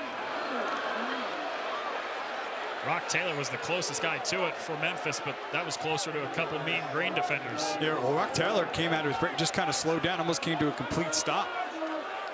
Miscommunication there. And again, you got to be careful. Like North Texas is quick strike. You don't want to potentially not have it and give it right back. See Taylor here working on the outside, pushing upfield. Just didn't really burst out of that break. 4 straight incompletions now for Hennigan. Here comes the 3rd and 10. He's got a clean pocket. Floating to the left. Steps up and he ducks down. Had nowhere to go with the football, and it's Vilea who drops him a yard behind the line of scrimmage to bring up 4th down. And with 1:02 to go, North Texas gets the football back. You've all heard the term coverage sack right there, that type of pressure. Nowhere to go with the football. Yeah, as you mentioned, you had plenty of time. North Texas does take a timeout Second here. charge timeout of the half. North Texas, please reset the game clock to 1:08. 1 minute and 8 seconds. To stop the clock with 1:08. They do have 1 timeout as well once they get the football back. After that fast start, who would have thought they'd be volleying punts here at the end of the half? We were on pace for record-setting scoring tonight between North Texas and Memphis after the first 4 drives all ended in touchdowns, 2 apiece. Scoreboard. Please remove one of the timeouts for North Texas. They have 1 timeout remaining.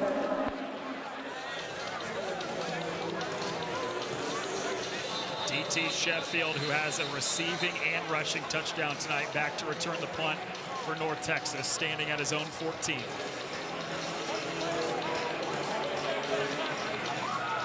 He's top 15 in the country in yards per punt return at 13 per return.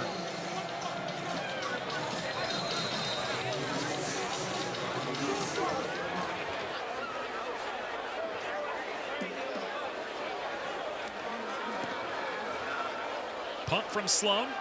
Sheffield the fair catch at the 22.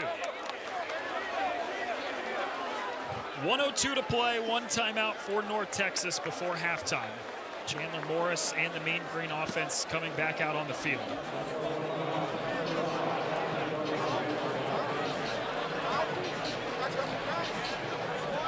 Obviously, Sheffield, number 10, player to watch. Wyatt Young as well, number 27.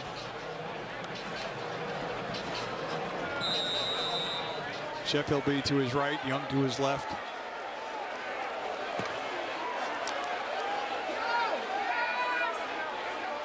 Morris drifting to the left, uncorks it down the sideline. Is there a flag?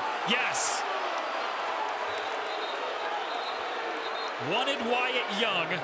It was A.J. Watson coverage for Memphis.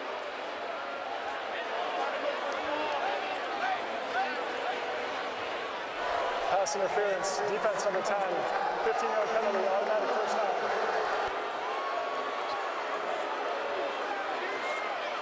They started that drive off looking for the talented freshman Young. And he's in position. It was that right hand just kind of pushing him down. It was outstanding coverage. He just doesn't get that push at that right hand. It's just a beautiful play. Under a minute to play before halftime. Spits it out on a screen. DT Sheffield gets leveled out of bounds by Davion Ross.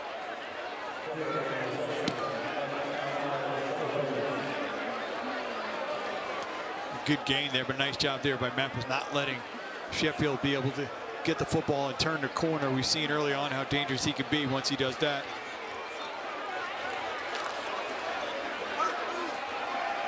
Handoff to Porter. He gets yanked down by William Whitlow. Clock is still rolling because it's not a first down, 3rd and inches. They wanted to run it to stop the clock. Back-to-back carries for Porter, and this time he does have the first down at the 49 to momentarily stop the clock with 32 seconds.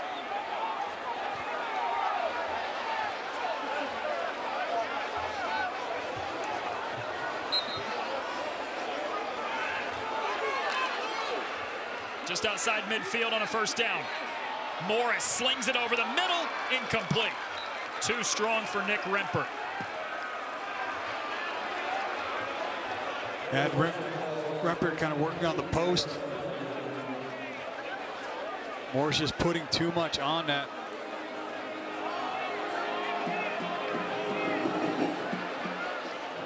North Texas has a short field goal kicker and a long field goal kicker.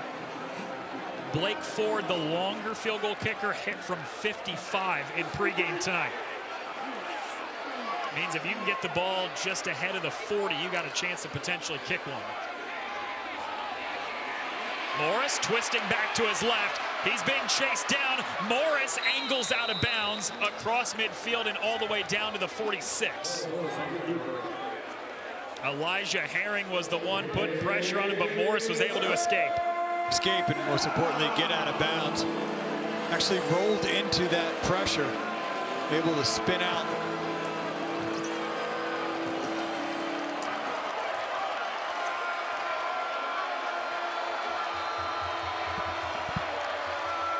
Third and 5, need the 41.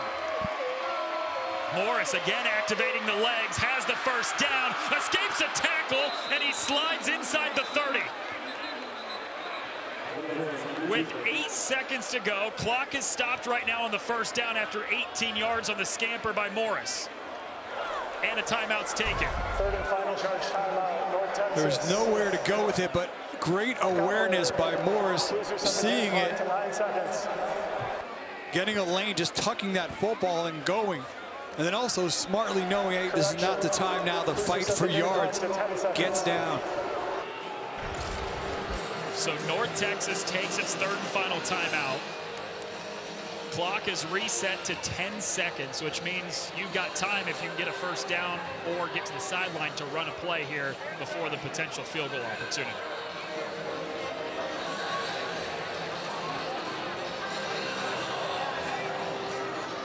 Yeah, it was, I'd like to try to save that timeout. I don't know if there's enough time to have gotten lined up and to be able to clock the football. So they take the timeout there, but you're right, they got enough time for a chance to either get a little bit closer. 3 options. You can take a shot towards the end zone, try to get a little bit closer, or more importantly, maybe just try to position it for your kicker, ask him where he's most comfortable. With the ball placed at the 28 here, you're looking at a 45-yard field goal attempt, which is actually where Eric Morris said is the cutoff between Anguma and Ford, between their short field goal kicker, their long field goal kicker.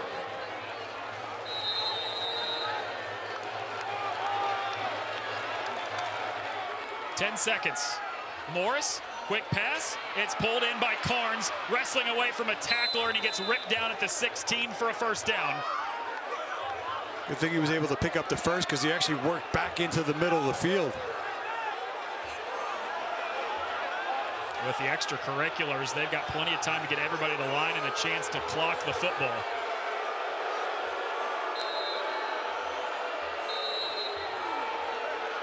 Yeah, Memphis was trying to, they actually probably hurt themselves by trying to hold him down. I think they thought it wasn't a first down. Yeah. The clock would keep running.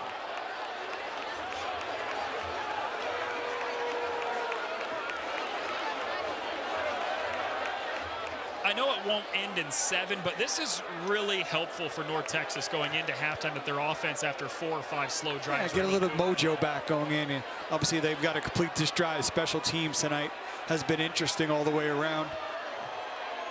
It's Kali Nguma to attempt the field goal. It's a 34-yarder.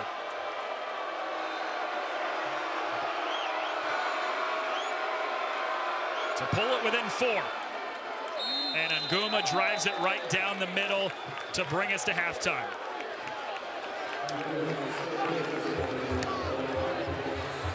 What a fun first half. Neither team led by more than 7, and it was blow for blow in that first half. Yeah, it was right out the gate. There was no time to blink. Memphis with a little bit more of drives, but North Texas will quickly respond. That Memphis Tigers defense, I think, really stepped up after that initial wave of big plays by the Mean Green. But after each of them kind of just trading punts, North Texas able to punctuate this first half with some points. 28-24, Ryan Silverfield and the Memphis Tigers at home on top of North Texas after an electric offensive first half here in Memphis. We've got a great game. The guys in the studio coming up after the break.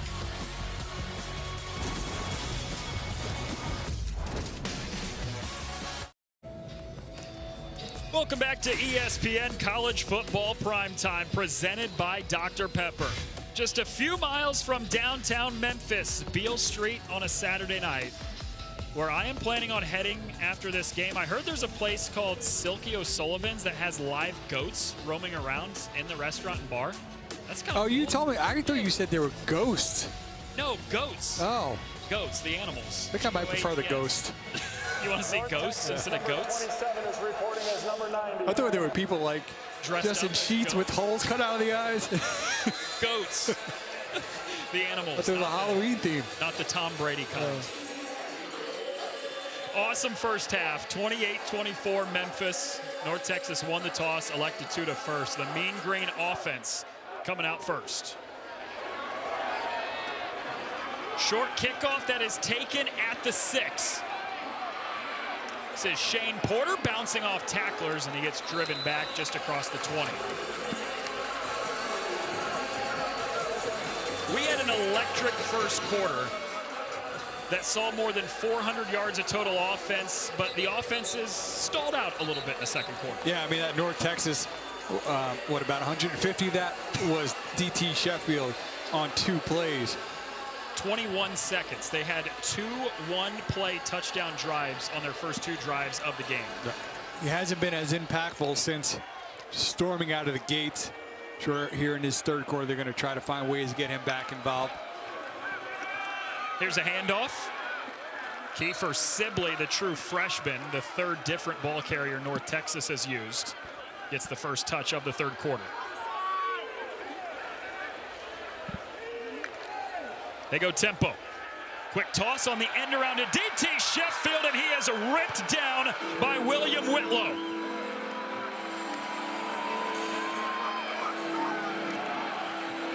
Going to try to start the game off with that jet sweep.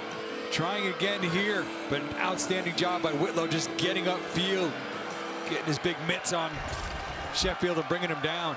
The second tackle behind the line by Big 94 today. North Texas trying to avoid a 3-and-out on their opening drive of the second half. Quick shovel pass. It's caught by Kiefer Sibley, but Memphis's defense was there to play it immediately.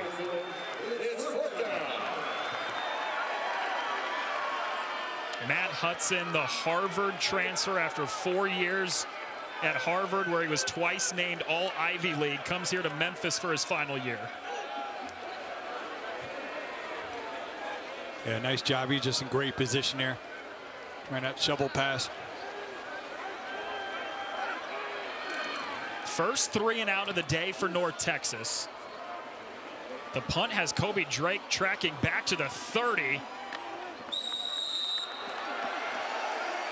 Very minimal return, if anything.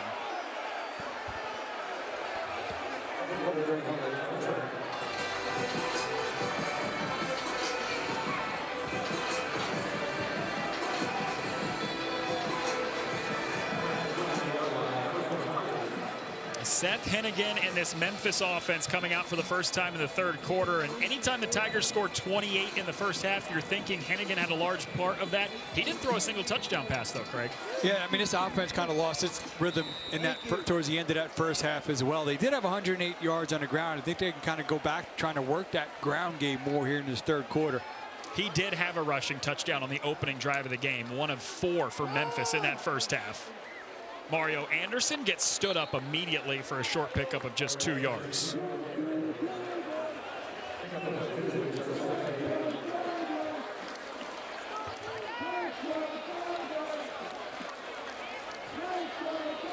Quentin Hammond's doing a nice job getting downhill there on the tackle.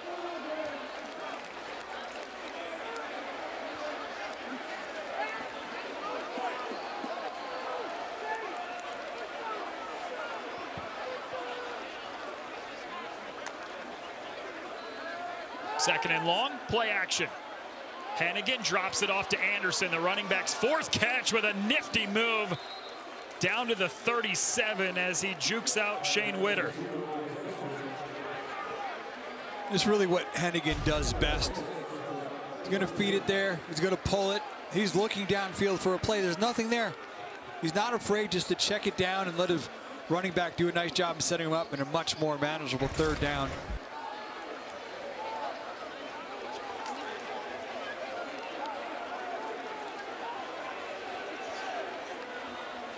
Memphis just 3 of 8 on third down in that first half. Blankumsey in motion, give it to him on the jet sweep. Trying to curl the corner, cannot bounce away from the tackler. It's Ridge Tejada with the stop in the backfield to bring up 4th down.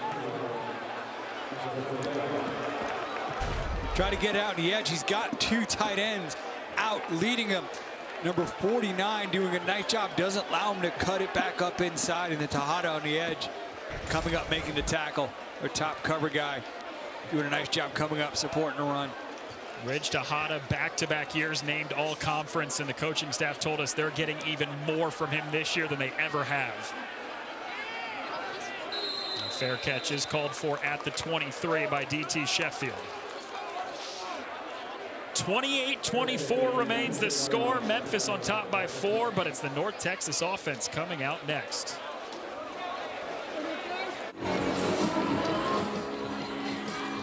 It's a Memphis 4-point lead here in downtown Memphis over North Texas early third quarter.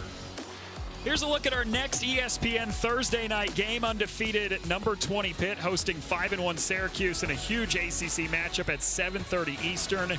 The Orange won last year's meeting, but the Panthers have taken 5 of the last 6 in the series. Morris spits it out on a screen pass, and it's a short pickup on the opening play of the drive by Landon Sides. Using that kind of quick game out to the edge as an extension of the run game. Pick up a few yards on first. And they want to go tempo as much as they possibly can. Morris being chased out of the pocket, zips it to the sideline on the run, and it hops into DT Sheffield, incomplete. Chandler Martin once again in there, just busting through and putting on the pressure, forcing Morris on the move to try to have to make a tough throw. This Memphis defense has really settled in, Craig, since the first 2 plays that they saw were both touchdowns, but since then, really, really good. It helps, too, when that guy's not on the field either. With Sheffield on the sideline getting stretched out. 3rd and 7. Swings it out on a screen. Pass is caught. It's a first down by Miles Coleman on his first reception of the night.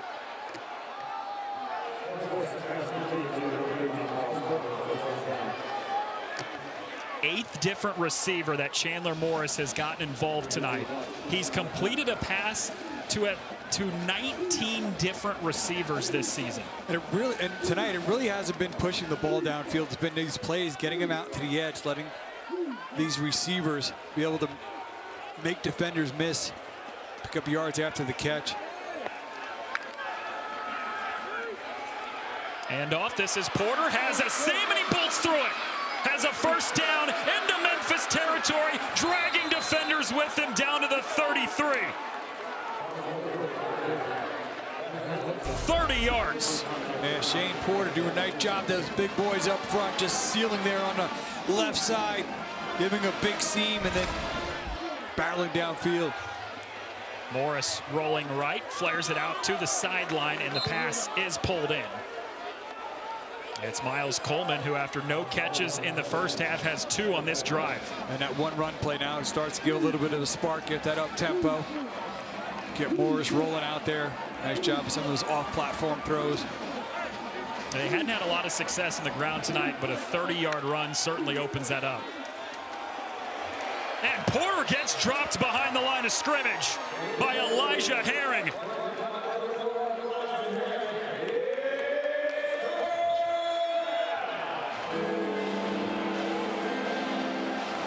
Memphis has been very effective this year, making tackles behind the line of scrimmage there. The Tennessee transfer getting in there. Team's leading tackler for Tennessee last year at 76 stops. This is year 1 with Memphis.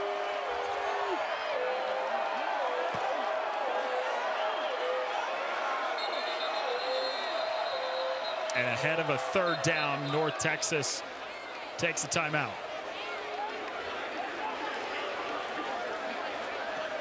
It was an odd substitute. I think they only had 10 on the field. Memphis has called their first time out of the half.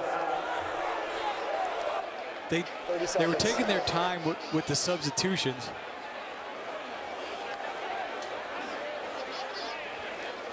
Yeah, I think they subbed in for 11. And then they had one of their players sub back out, and they were down to 10. It was Memphis who called the timeout. Yeah, because they were having substitution issues.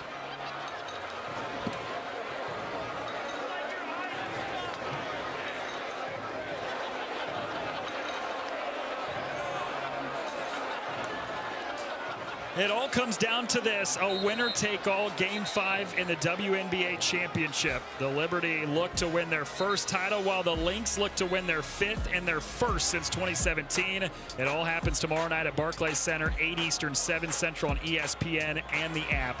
WNBA Countdown tips off our coverage at 7 Eastern, 6 Central.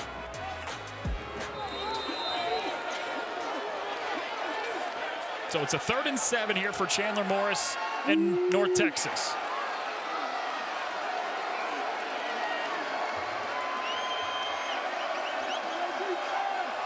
Trips to the top, Blair Conwright, the only receiver to the bottom. It's a handoff.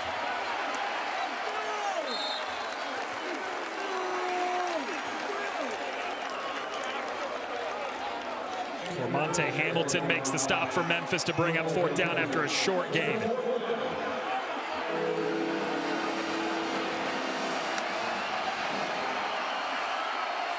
Lofting it into one-on-one coverage down the sideline. It's incomplete.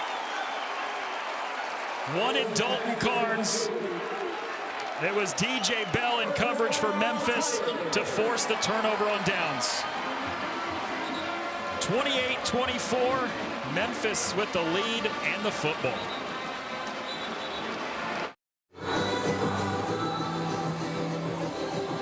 It's been a one-possession game all night tonight. Memphis has a chance to make it 2 scores with the offense coming out next as we take a look now at our Fansville College Football Update brought to you by Dr. Pepper. And how about Army, Craig? 23rd ranked team in the country. They stay unbeaten. Not only that, they came out the gate with a lot of conference games. Chalked up a lot of conference wins early on. For the 2nd time in 3 weeks, Alabama loses as well as they drop to number 11 Tennessee by a touchdown. There was an unsportsmanlike penalty on Memphis after the play before we went to commercial, and so that backs up Memphis inside their own 15 to start this drive. Hannigan spits it out on a screen. It's caught by Anderson, who sidesteps a defender, bends it around the perimeter, and he ushers himself out of bounds just shy of the line to gain. Yeah, 2nd time in this 3rd quarter, they've just dropped it off to Anderson. Been able to make a defender miss. Again, really active. He's productive running back, but amongst the team leaders in receptions as well. His 5th catch of the night ties him with Rock Taylor for most receptions on the season by anybody for Memphis. And he's the running back who now gets involved in the ground game, but he gets ripped down just shy of the marker, just a 1-yard pickup. Jalen Smith is in to make the stop for North Texas.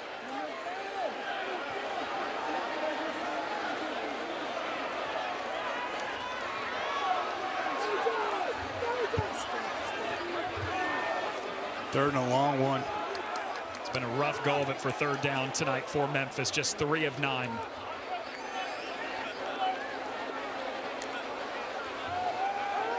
Hennigan rolling left, zips it behind his intended target in Blankumsey. It's 4th and 1.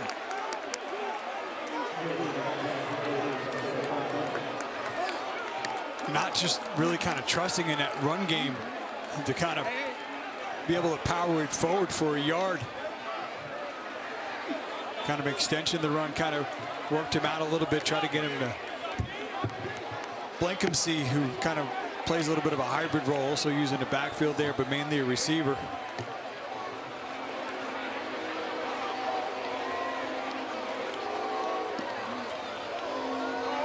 Good punt. Sheffield, the fair catch, hauls it in at the 35.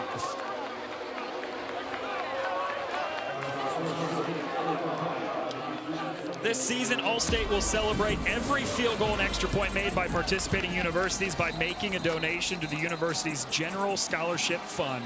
Thank you, Allstate. This game started out like somebody dropped a match in a fireworks factory, and now it's like we got a bunch of wet matches.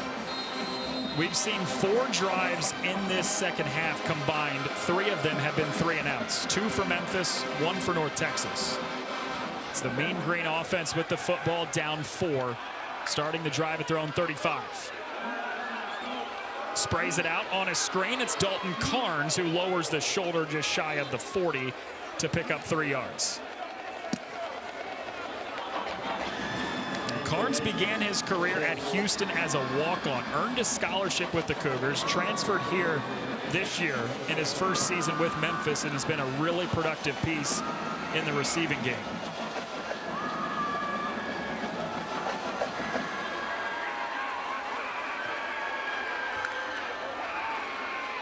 Ball handed off on a 2nd and 7. This is Porter bouncing off defenders down to the 44. 6 yards. It's 3rd and very short coming up for North Texas. Well, you can tell why working off a precedent and where they are in the field, they're going to try to pick up this first, but if they don't, it's 4 down.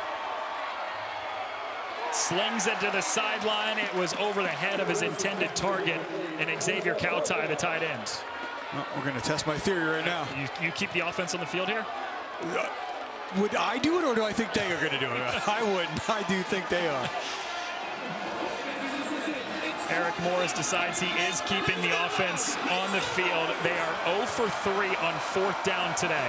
I think at the very least, I think they're thinking about going for it, but at least trying to draw him off. But North Texas never shy about going for it. Morris rolling left. Pass is hauled in by Kautai, and it's a 1st down. The 10th different receiver that Chandler Morris has completed a pass to this evening. And a nice job there by Kautai. A little bit behind him. Good body control, adjusting, making that catch. Want to move quickly after the 1st down. Launches down the sideline. It's incomplete, but there is a flag.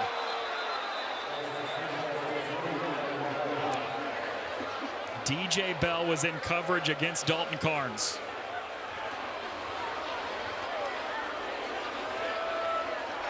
Before the pass, holding, defense number 5, 10-yard penalty and an automatic 1st down.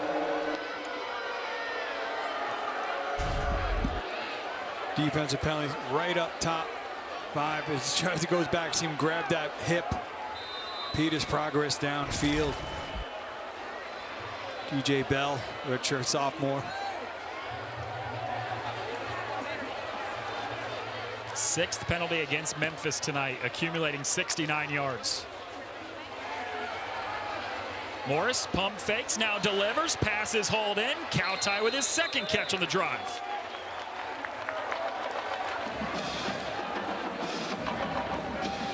It He was looking to drive that a little bit further downfield. Nice job by Memphis being in position, but Morris doing a good job adjusting, coming underneath to his tight end, Kautai.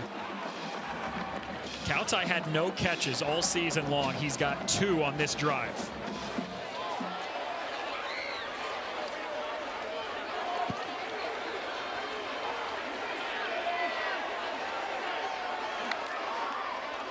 Second and 2. Fake to McGill, slings it over the middle, incomplete. Wanted Nick Rempert, but it's 3rd down. It's almost like Morris gets more accurate when he's on the move.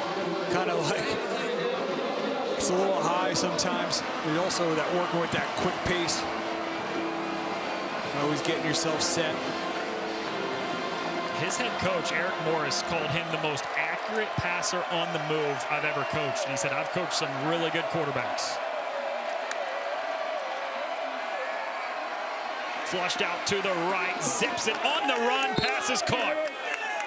It's Miles Coleman, and right on cue to your point, on the move, it's a strike for a 1st down. Rolling out. You know, you watch him and everybody loves to talk, but watching him on film, those off-platform throws, you get that Mahomes feel, the way he plays when he's on the move. They actually want that a part of the game plan. They draw it up that way to have him on the move when he throws.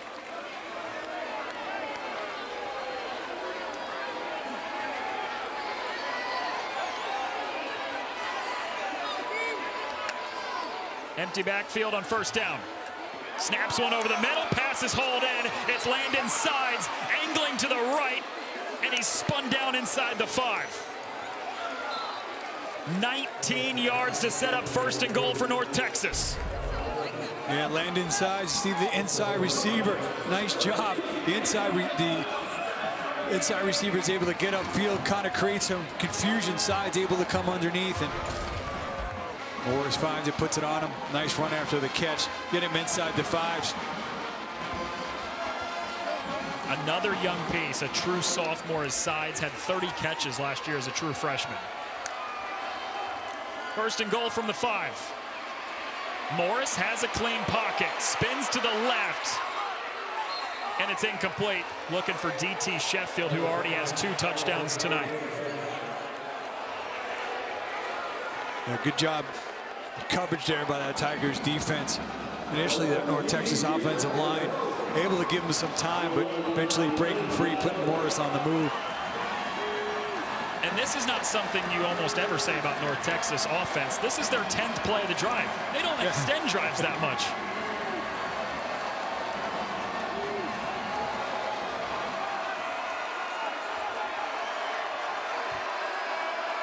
Play clock at 5. And a timeout taken with 1 second on the play clock by North Texas. That's a long drive and using all the play clock. Certainly not fitting North Texas MOs, but certainly in a position to kind of spark this offense here inside the 5. We asked Eric Morris yesterday about their time of possession. He said, yeah, I don't really care about that. I want to score touchdowns. I want to do it quickly. First 4 drives of the game, we saw touchdown after touchdown. 300 yards of total offense, 28 points. Since then, and give a lot of credit to the defenses, but the offenses have stalled out a bit. Yeah, as you mentioned, I think both defenses have responded, and I think both offenses have just kind of struggled to kind of find a rhythm with what they're doing. I think North Texas on this drive has had a couple of nice runs. See both teams at times, especially Memphis, try to get back a little bit more into that run game.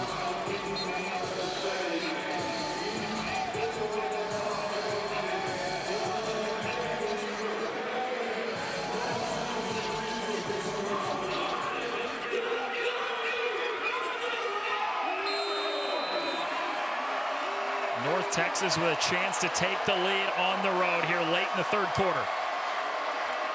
It's McGill straight up the gut. He got stacked up.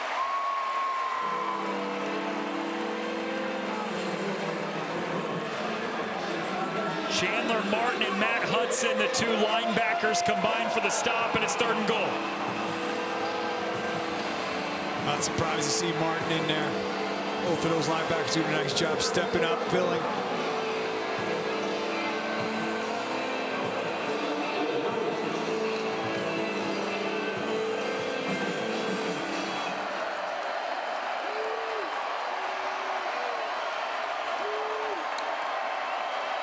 Here comes a 3rd and goal, but before play is blown dead.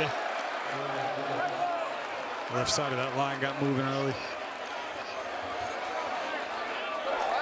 False start. Offense, number 71. It's Leke Oshanuga, the left guard. See right there, the left guard. One guy in this offensive line who started every game at the same spot, just getting going a little bit early there.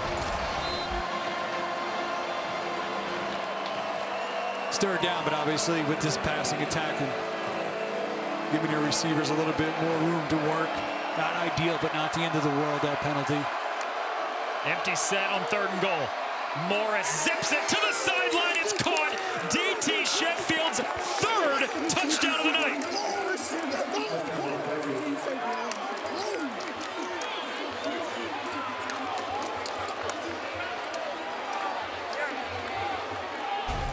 The electric Sheffield's inside. You see number 9 push up, and then that space underneath for Sheffield. But across the goal line, Morris puts it right on the electric playmaker who's had some big plays tonight there from a little bit shorter distance. Still the same result, touchdown.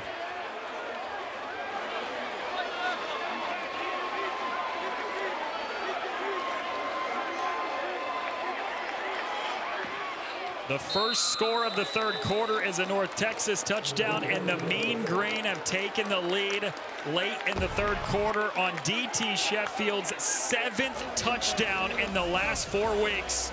He is not human.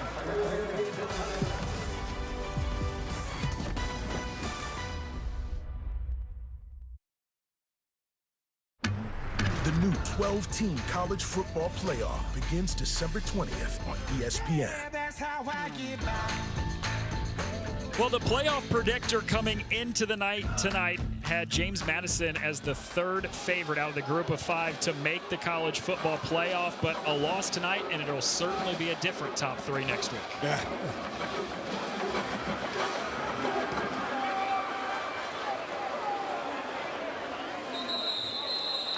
Boise State still the favorite, nearly a 50% chance for them to make the playoff undefeated behind the play of Ashton Genty, who's been unreal.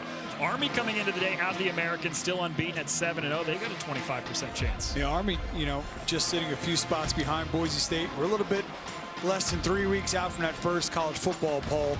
I believe it's going to be November 5th, and that's when things are going to get really interesting. Navy also took care of business today, and as we mentioned at the top, Noah, both of these teams are kind of sitting on the fringe, but in order to stay in that mix, talking about North Texas and Memphis, they need a win tonight.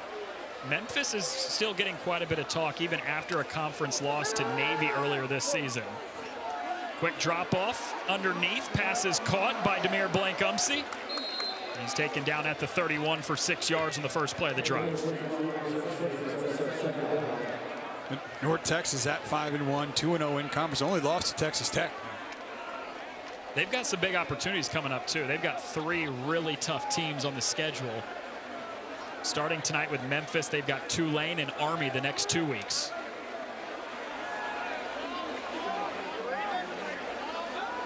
It's Rock Taylor in motion, the lone receiver to the top here for Memphis. Hennigan completes it to Taylor, who curls around for a first down. Yeah, North Texas sport pressure, that offensive line doing a nice job, giving enough time, and Hennigan not wasting much time, quickly getting over the middle. That was the first down, Craig, in the last 6 drives for Memphis. They previously had 5 consecutive 3-and-outs. Yeah, I mean, it's kind of felt that way offensively for them. After such an electric first quarter where we saw the 2 teams combine for more than 400 yards of offense. Give to Anderson, stretching outside, and Roderick Brown leads the charge for no gain.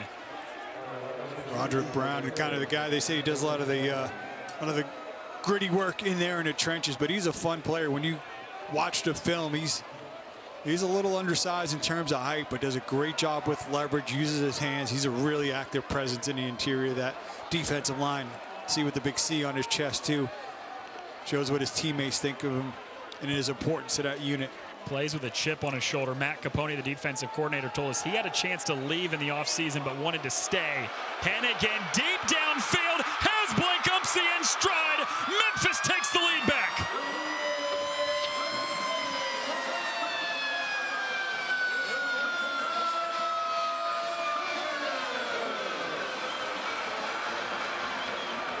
"62 yards to Demir Blankupsy, back-to-back weeks with a touchdown for the wide receiver."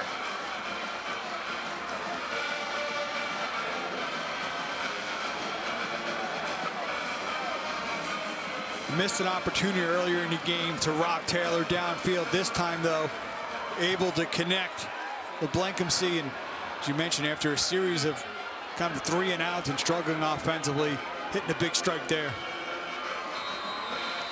Tristan Vandenberg goes right down the middle on the extra point. It's our 4th lead change of the first 3 quarters. Yeah, Saul starts. Good protection. Nice job. Hennigan stepping up in the pocket. And you're going to see Blankupsy come into your screen. He's got to step, and another beautiful strike. Remember, he dropped it right in on Rob Taylor earlier. Unable to make the catch. This time, another beautiful throw.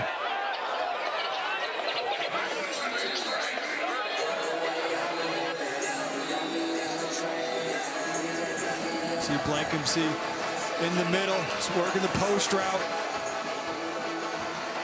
The great matchup there, working against the linebacker. Able to get a step.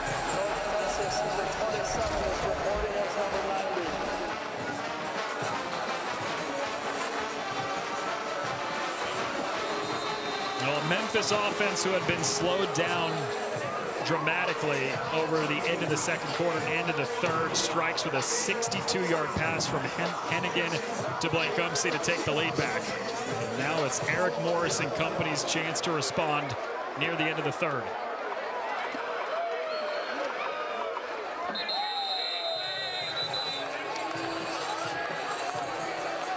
All right, the last 2 drives, Craig, one for Memphis, one for North Texas. Back to what we were seeing in the first quarter. Yeah, a little bit more, I think. Both offenses able to create some plays, get a little bit more back in rhythm.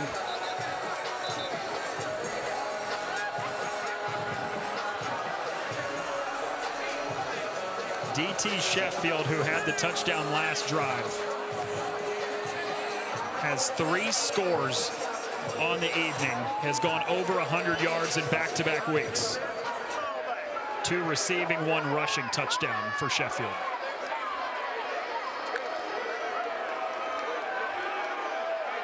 Uncorks it to the sideline. Pass is knocked down by DJ Bell, who had the defensive holding penalty last drive that extended the North Texas drive and allowed the Mean Green to score. Yeah, excellent coverage this time by Bell. Had the positioning inside, running with him. His job playing the ball.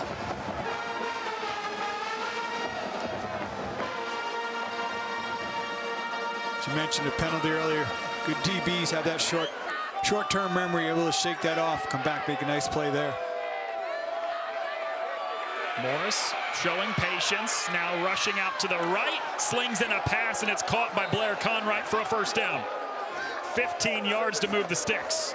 Once again, a little bit of pressure. Morris gets outside the pocket, able to deliver. The handoff, this is Porter bouncing to the edge, and he cannot get away from the ankle tackle of DJ Bell, who's made a couple nice plays on this drive for Memphis. 3 quarters in from Memphis, and we have a fight to the end in a 4-point game.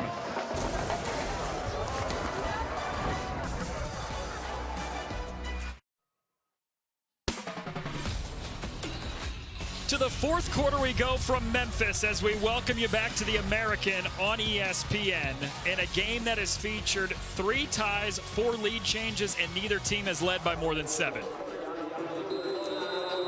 Explosive start, a little bit of a lull in the middle, but it seems like they're getting heated up here for the 4th quarter. 4-point Memphis lead. North Texas driving near midfield. Flares it out on a screen pass to DT Sheffield, who curls around the corner and runs himself out of bounds at midfield. Elijah Herring there in pursuit. Not allowing Sheffield to be able to turn the corner for a bigger gain, though. Picks up that first. His 9th catch of the night, 129 yards, sets up a first down. Slings it to the sideline, and the pass is hauled in. Bell broke on it. Nice job still delivering that with minimal gain. Just a 1-yard pickup, sets up 2nd and long.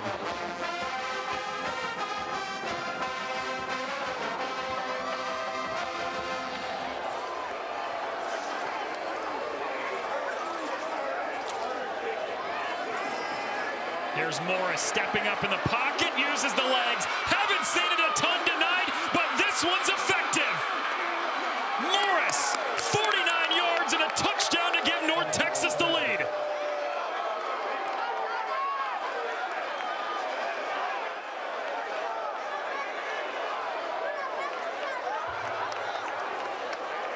He had a run called back last week. This one from even further out. And Chandler Morris talked about how effective he is on the move as a passer. Here he just tucks it. And watch number 22, Landon Size, doing a nice job blocking downfield. That is just enough to have Morris empty the gas tank, get across the goal line.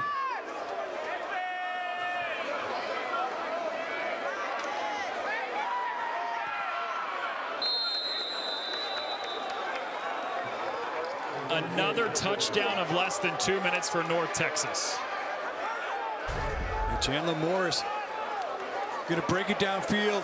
Number 22, that's really the key one there, Sides. He's just disruptive enough that when Morris gets to the outside, it slows down the defender, Davion Ross, and Chandler Morris able to take it all the way. Great job downfield. Like I said, you don't need much. You don't need a highlight reel block, but just staying after it, being aware, so important to the receivers. What do you do when you don't have the football? Their Sides doing a nice job recognizing it, getting in the way, and allowing his quarterback to make the play. And I'm sure Chandler Morris going over to DT Sheffield, so I can do it too. Our 5th touchdown tonight of more than 40 yards. These two offenses have been... Did you think one of them was going to come from Morris? Underground? I did not. That was not on the bingo card.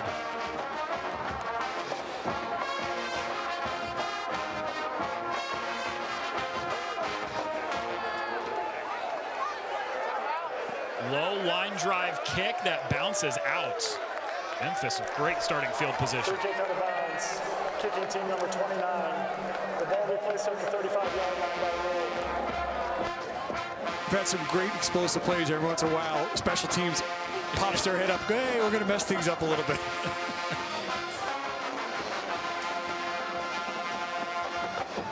Seth Hennigan, 1 career passing touchdown away from tying the record. He's thrown for 89, including the one earlier tonight. More than 12,000 yards. He went over 1,000 completions as well tonight. Both of those last two, first all-time in Memphis history. Drive starts at the 35 for Memphis, down a field goal. Swings it out to Blankumsey, who cannot hop away from the defender as he's taken down in the backfield. Colin Lewis makes the stop to bring up 2nd and long. Yeah, out in space, Lewis getting low. Just enough to kind of get him off balance, make that tackle.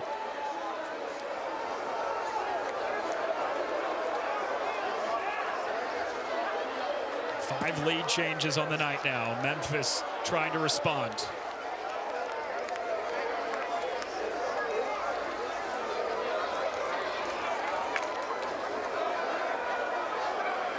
Here's Hennigan climbing in the pocket. Yanked down from behind at the 39 by Vilea. Here, North Texas just brought 4, able to kind of squeeze that pocket, force Hennigan to step up and tuck it to a 3rd and medium here. North Texas defense with a chance to get off the field. Just 3 of 10 tonight on 3rd down is Memphis. North Texas, after the touchdown drive moments ago, chance to get off the field on a 3 and out.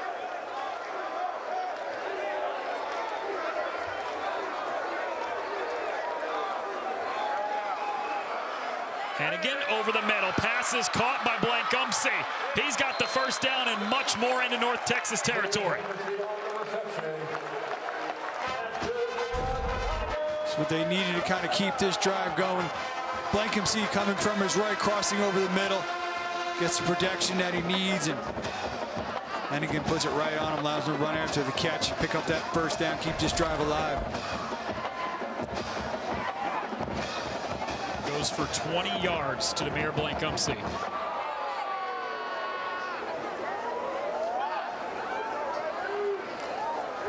First down, give to Anderson. Bouncing to the outside, he shakes a tackle, and he's ripped out of bounds at the 22. 19 more yards from Anderson after the 20-yard pass moments ago. Just working his arm, already getting a body on a body. A nice job there to seam. We've seen some of that nice lateral quickness tonight from Anderson as well. Love to see him just come back, stay with that run game.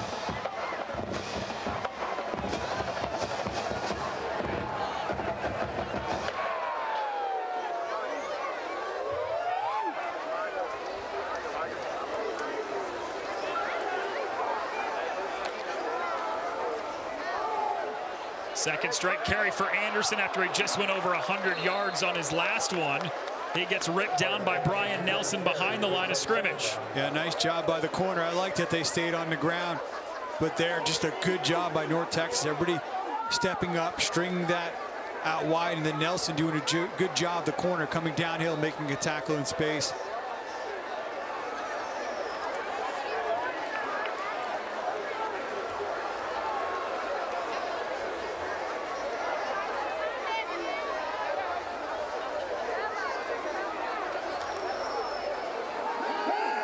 Hannigan rolling right, sidearm pass is completed. Demir Blancumsey pulled down at the 25 for no gain. Braylon Charles, number 95, in there, kind of making that tough little bit throw, that throw a little bit tough as well.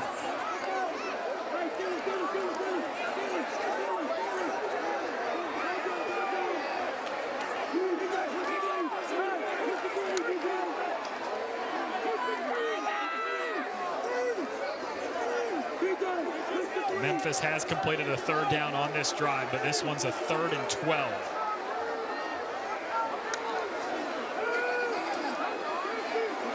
Hannigan lofting it, pass is pulled in. Rock Taylor down inside the 5, it's 1st and goal. North Texas brings pressure. They do a really nice job picking it up, and you're going to see Hannigan, if you watch his helmet, it started from the left, worked its way to the right, then able to find his reliable receiver there, Rock Taylor. Big target.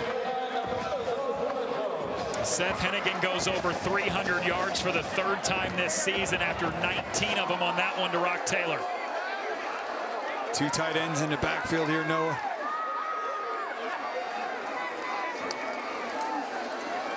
Anderson follows them straight up the middle for a touchdown. Memphis back in front.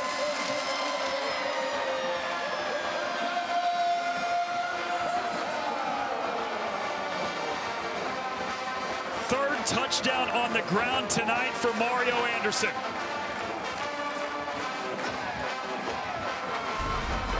Anderson had a nice run earlier in this drive.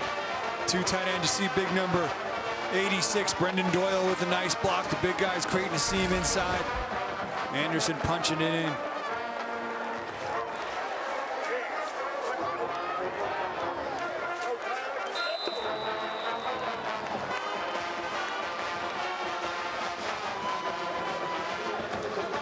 Our 6th lead change of the night puts Memphis back in front on the 3rd score on the ground tonight by Mario Anderson.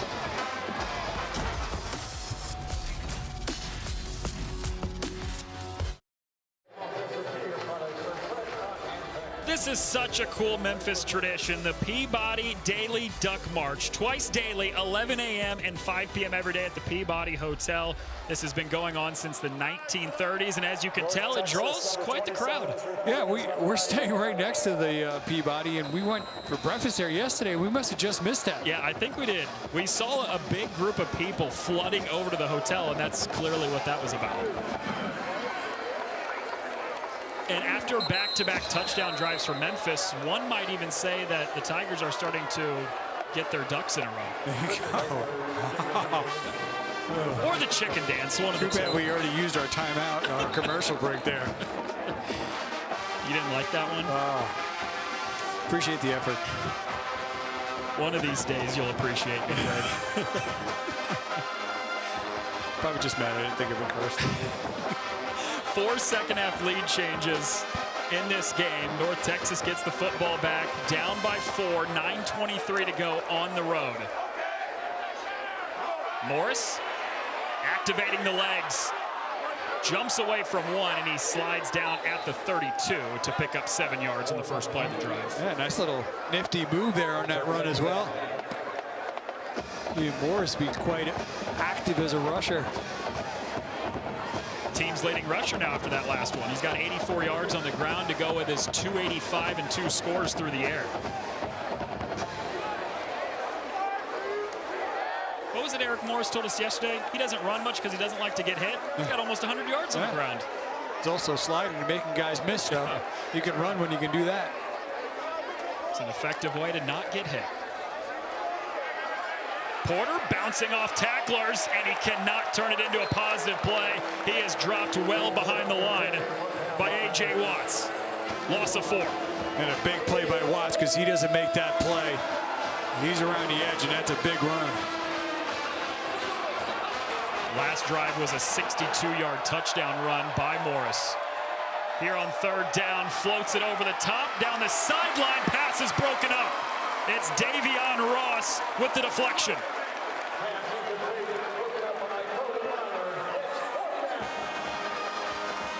Davion Ross, top corners there in position, great feet, eyes on there. He's running the route with him.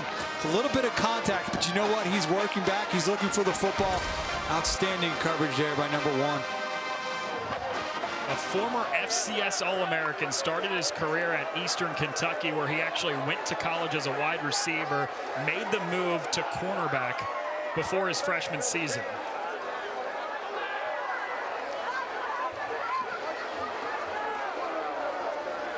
Kobe Drake calls for the fair catch, backpedaling at the 30. It's a 43-yard punt. 8:04 to go. Seth Hennigan and company trying to take some time off the clock with a 4-point lead at home.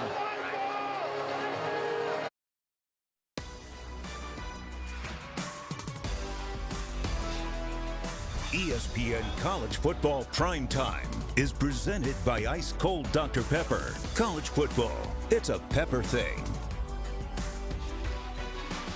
We've got a great game going on in Memphis, Tennessee tonight. A 4-point lead for Ryan Silverfield and his Memphis Tigers. 8:04 to play, Craig, and this is what his offense is built to do. They love to take time off the clock, and they want to control the football here. Yeah, I love to see him here continue to feed the big number 2. You see him right there, Mario Anderson. A couple nice runs in that previous drive.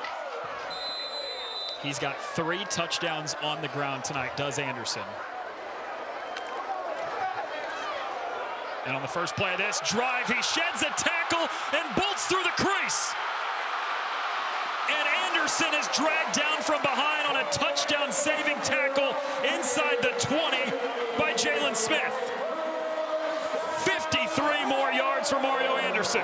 He was just a little bit over 100 starting this drive. Now he's well over 100. Great job, that interior offensive line. Creating a seam, letting the big Mario Anderson hit it to the second level, and you know he's feeling somebody coming up from behind him. Does a nice job protecting that football. His 4th 100-yard game of the season. That's a new career high for him at the Division I level.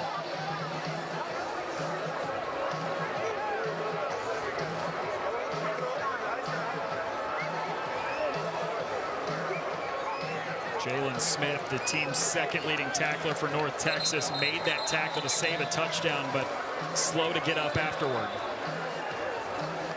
Yeah, touchdown saving tackle there from the captain.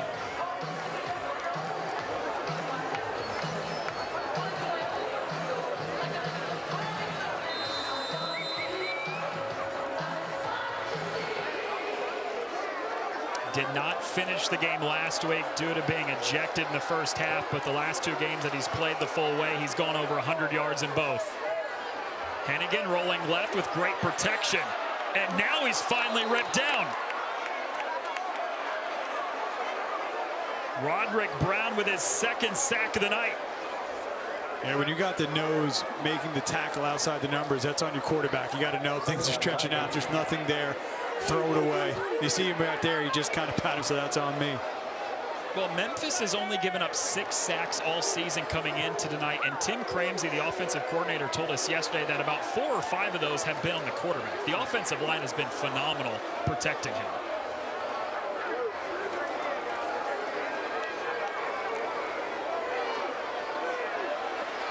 Hennigan delivers over the middle. It's hauled in, and it's down near the marker for Rock Taylor. Rock Taylor doing a nice job just finding that open window, sitting down, big target. Rock Taylor, only 1 touchdown catch on the year, but been very effective in between the goal lines in terms of being a productive target.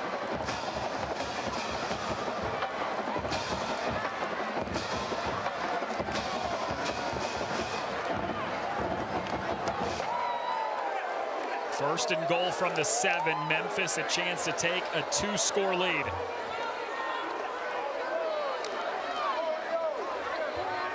Anderson twirling down inside the 5, and he gets an additional push from his offensive line. Mario Anderson Jr. on the keeper. Brings up 2nd down. I like though keeping on the ground. A big run got him down here. Some nice runs from Anderson on that previous drive as well. Help pay dividends.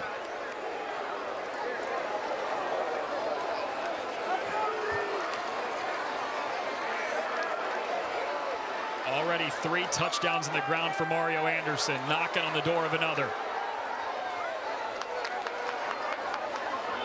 He's got the handoff. Anderson's in. It's his first career 4-touchdown game.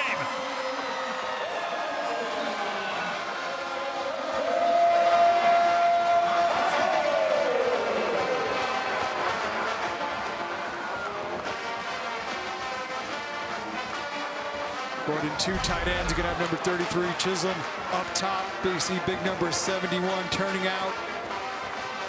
Just creating that seam. The tight end and the tackle doing a really nice job. It was Xavier Hill, 7-1, and as I mentioned, number 33, Chisholm. And Anderson, a big drive there. Really getting his run game going. The first time either team has led by more than 7 tonight, and it comes with 5:17 to go. After some offensive struggles, the Tigers are starting to roar. Mario Anderson Jr. punching it in, extending their lead.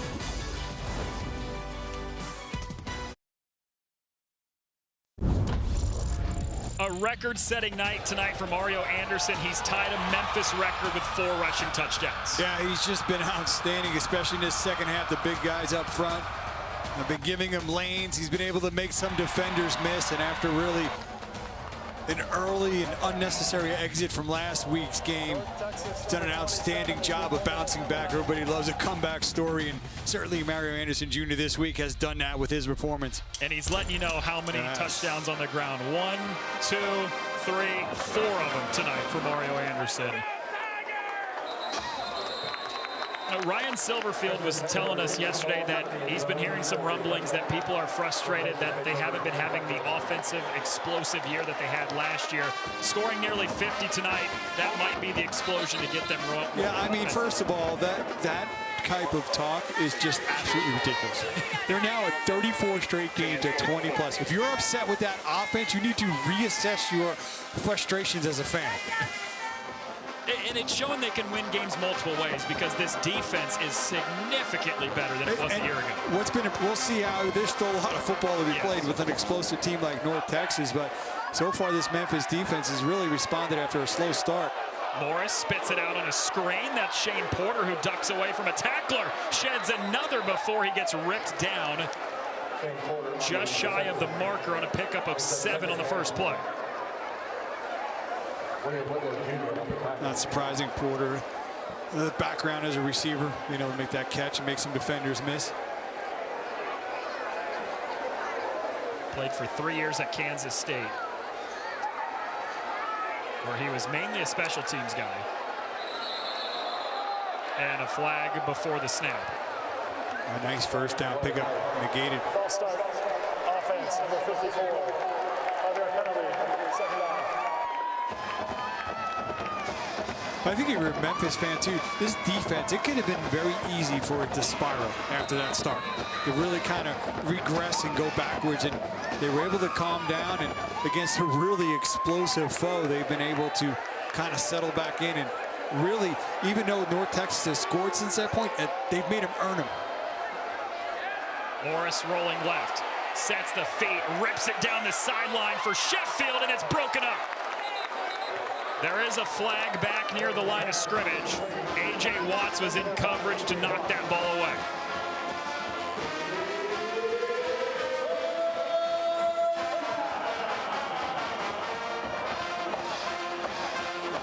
I might decline this.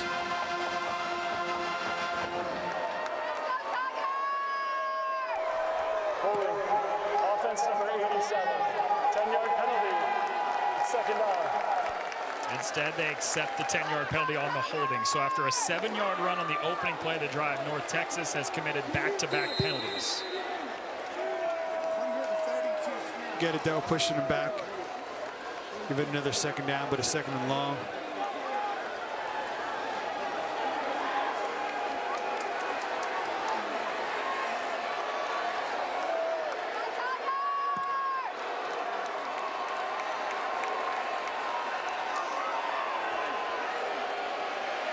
Morris facing some pressure, has to get rid of it probably quicker than he wanted to. Watts in coverage once again. That's 2 plays in a row. Outstanding coverage by Watts. A lot of DBs right there. Would have panicked, kind of kept his composure. Coming over the top, making that play, using that length to his advantage.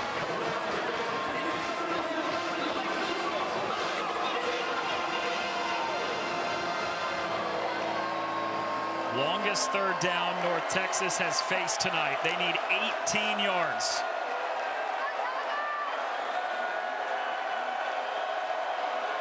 Not showing pressure. Can they keep Morris in that pocket? He's most dangerous when he's on the move. Morris on the move here to the right. Slings it on the run to the sideline. It was pulled in, but is it a completion? Blair Conright with the catch. And yes, it's a completion on 3rd and 18 to move the chains. The ruling on the field on a completed pass is under further review. Nice job by Bell. The coverage is right there. That back foot, that left foot is in. But is he maintaining control? You know, watch that back foot. It is in while he's making the catch. Threw a lot of contact, too, from DJ Yeah, I mean, Bell is draped on him. You see that right foot is out there. That left foot's in, making the catch. Now let's just watch the football. Left foot is down the whole time. Yeah, now it's just a matter, is he maintaining the catch? You're not seeing anything there where it moved. It's, yeah. I think at the very least it's a stand, not a confirmation. And then you're right. I mean, he was all over Bell. I mean, he was all over. And to the other side, that was a beautiful throw by Morris. Absolutely beautiful. Again, we talked about he's most dangerous on the move. They only brought 3. Flushed him out to his right. He just... He's one of the few quarterbacks I've seen whose accuracy goes up when he's moving. A great throw and a heck of a catch by Blair Conright.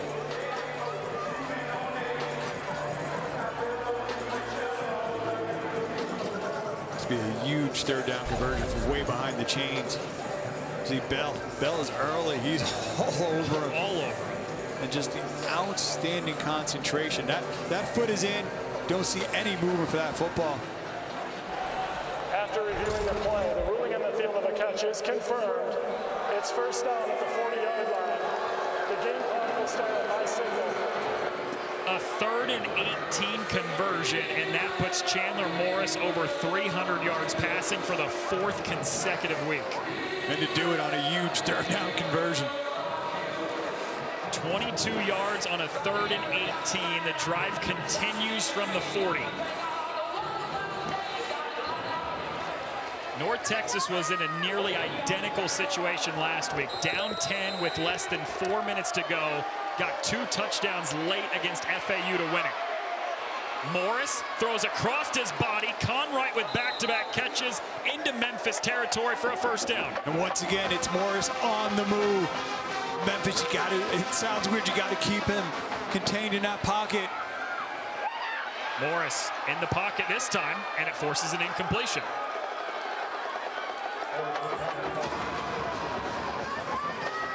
Inside the pocket, throwing off his back foot.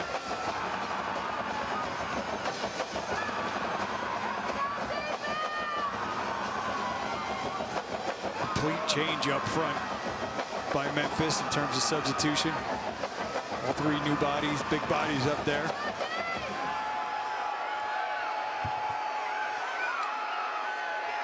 Second and 10, spit out quickly on the screen to Coleman, and he gets ripped down immediately. A.J. Watts, who's made 2 great plays in coverage this drive, has the tackle behind the line. Yeah, we've seen some nice blocking by these North Texas receivers, but there Watts just wins it.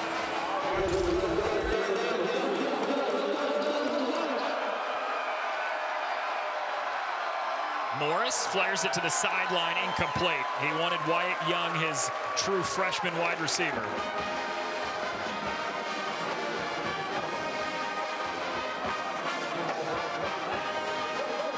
Fourth and 13 coming up. This is the 5th time tonight North Texas has gone for it. They've only converted 1 of the first 4. And obviously by the down distance, this is a challenging one. Converted a 3rd and 18 moments ago. This is a 4th and 13. Morris flush to the right, on the run, gets rid of it, down the sideline, jump ball. Somebody's got it. Wow!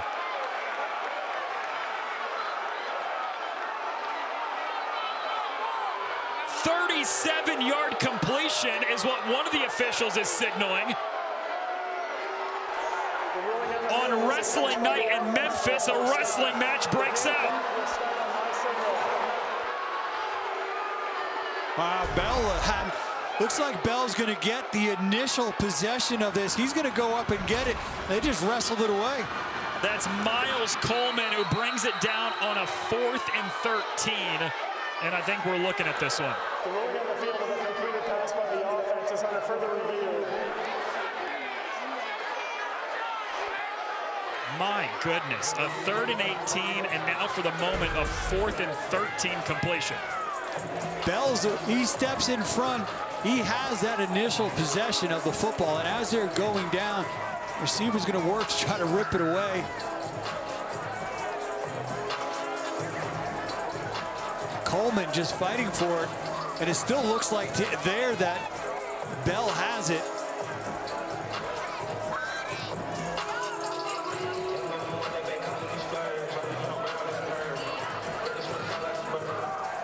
Watch, Bell's going to come up over the top. He's going to make the initial catch. Coleman's got that left hand inside of it, and as they go down, they both wrestle for it. I think what could be key is that initial call on the field. See, Coleman's got that left hand on the inside. Bell's got 2 hands on it. As they go down, it seems like at that point when Bell goes to his back, he's still more got it, but if it's ruled simultaneous, the tie goes to the offense, and that's ruled a completion.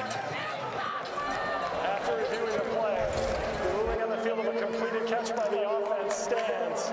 It's first down North Texas at the 11. Wow. It almost felt like it was 51-49 Memphis, but there's nothing there that you could change that. Like I said, that call on the field was key, and wow, what a conversion again. Morris on the move, getting downfield. On this drive, a 3rd and 18 and a 4th and 13 conversion to keep the drive and ultimately the game alive. Morris slings it out, caught by Coleman. He breaks one tackler and he gets twisted out of bounds inside the 10. You ever notice North Texas receivers make catches in pairs? Yes, that's happened a lot, hasn't it? That's Coleman's 7th catch, all of them coming in the second half.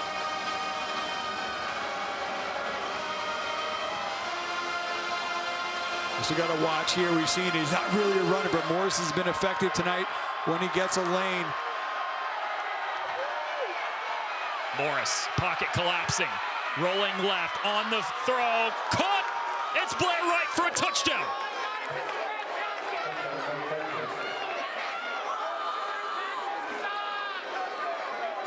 Morris to Conright has this back to a 1-possession game with 2:48 to go. The more things break down, the more it seems Chandler Morris gets comfortable.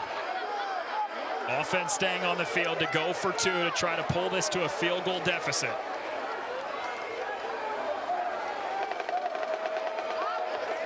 .375 yards and 3 touchdowns through the air tonight for Morris. See, you got to watch Sheffield. He's going to be to Morris's right.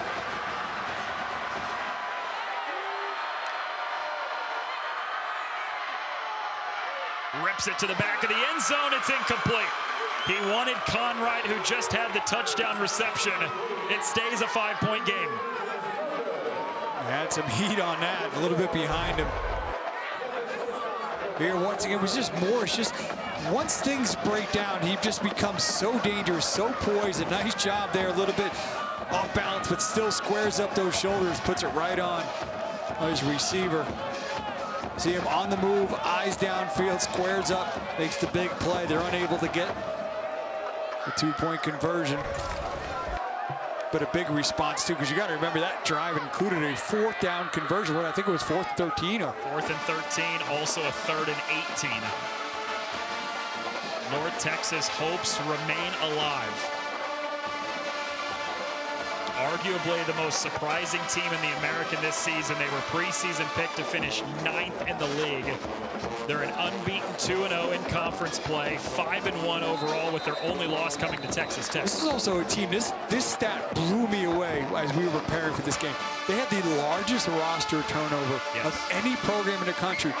They have 70, I think it's 77 new players coming to this program, and to have them still kind of playing like a team, I think it's an outstanding job by Eric Morris and his staff to be able to do that. They've signed really big recruiting classes, getting dividends from a lot of young players early. North Texas lined up for the onside kick. Down 5, 2:48 to go.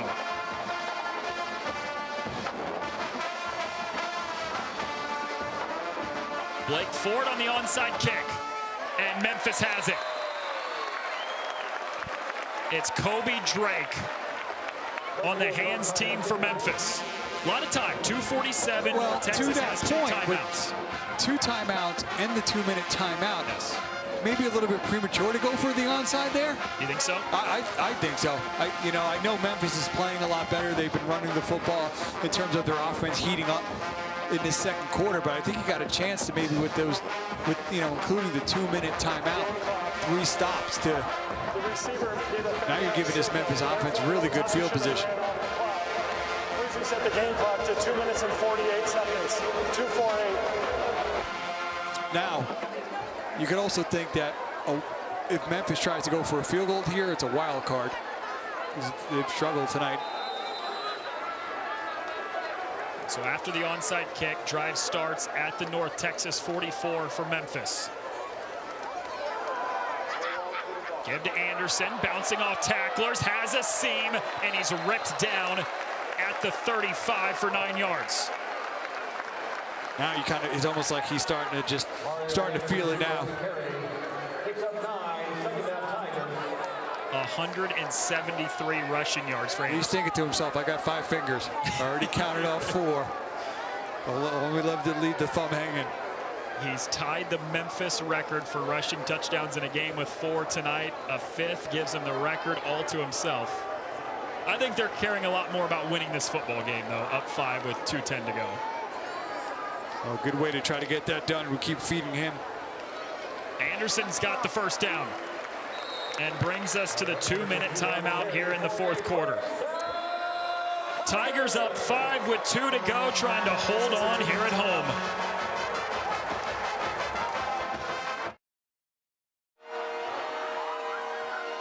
Points, points, points. A lot of them tonight. Memphis as the Tigers up by 5 on North Texas. The next stop on the F1 schedule is the U.S. Grand Prix at the Circuits of America in Austin, Texas tomorrow afternoon at 3 Eastern, noon Pacific on ABC and the ESPN app with pre-race coverage starting at 1:30 Eastern, 10:30 a.m. Pacific. Big 24 hours in Austin, Texas. Top 5 matchup right now. Georgia and Texas going on ABC. And then the F1 race tomorrow afternoon. First down out of the 2-minute timeout. Mario Anderson, who has a career-high 176 yards on the grounds, picks up just 1 yard. North Texas uses its first of 2 remaining timeouts. Please reset the game clock to 1 minute and 57 seconds. 157, 30 seconds. And if they can, even with the onside, to get the good field position, but if North Texas can even just force a field goal, Memphis already missed a 1 attempt, so not a sure thing, and then either way, it still becomes a 1-score game. But if I'm Memphis, I'm not afraid to feed Anderson, but I'm not getting too conservative. You'd love to try to just put this thing away with a score. One thing you don't want to do is give a North Texas offense an opportunity here with some time and a scrambling Chandler Morris an opportunity to make plays. So you're not against potentially Memphis going to the air at some point? Underneath something short, yeah, out to the edge, yeah. I don't think, again, there's nothing given about a field goal. I think you still got to be aggressive, play to win this game.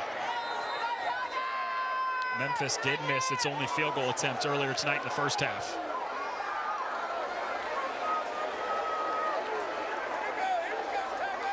This is a 2nd and 9. Anderson right up the middle, gets a second push down to the 28. And it brings up a 3rd and 6 after 3 yards. North Texas takes its final timeout. Timeout of the half. North Texas. Please reset the game clock to 1 minute and 54 seconds. 154. The Mean Green cannot stop the clock anymore after this, but you get this stop, you potentially force a field goal attempt, and as quickly as this offense can strike, Craig, we've seen it a couple times tonight.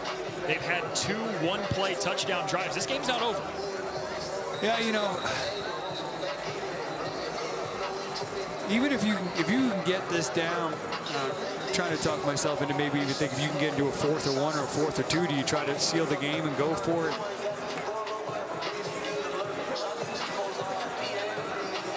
Eric Morris's defense get a stop here on 3rd down, keep themselves in this game.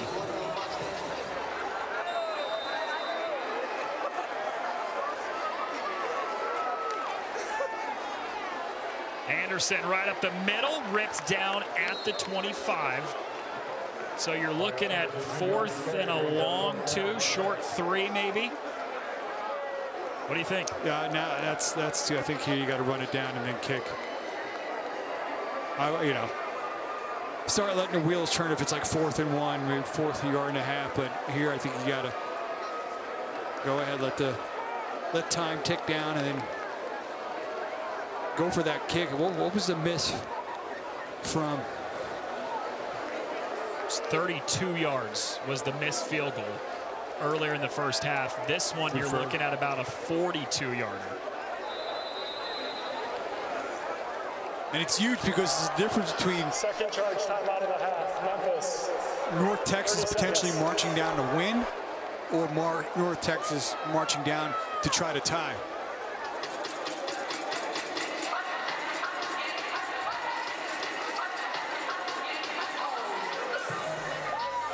With the exciting fall season rolling along, the American on ESPN Plus is your exclusive home for more than 1,000 games and events. It's also the destination for all American championships, as well as the all-access series that takes you inside the lives of student athletes. If you're an AAC fan, you gotta have it. Sign up today at espnplus.com/AAC or download the ESPN app. So here we go. Field goal unit is on. Tristan Vandenberg is on to attempt the field goal from 43 yards. This to make it an 8-point game and force North Texas to have to score a touchdown and 2-point conversion to tie. Good snap, good hold. Here's the kick from Vandenberg, and he drills it straight down the middle.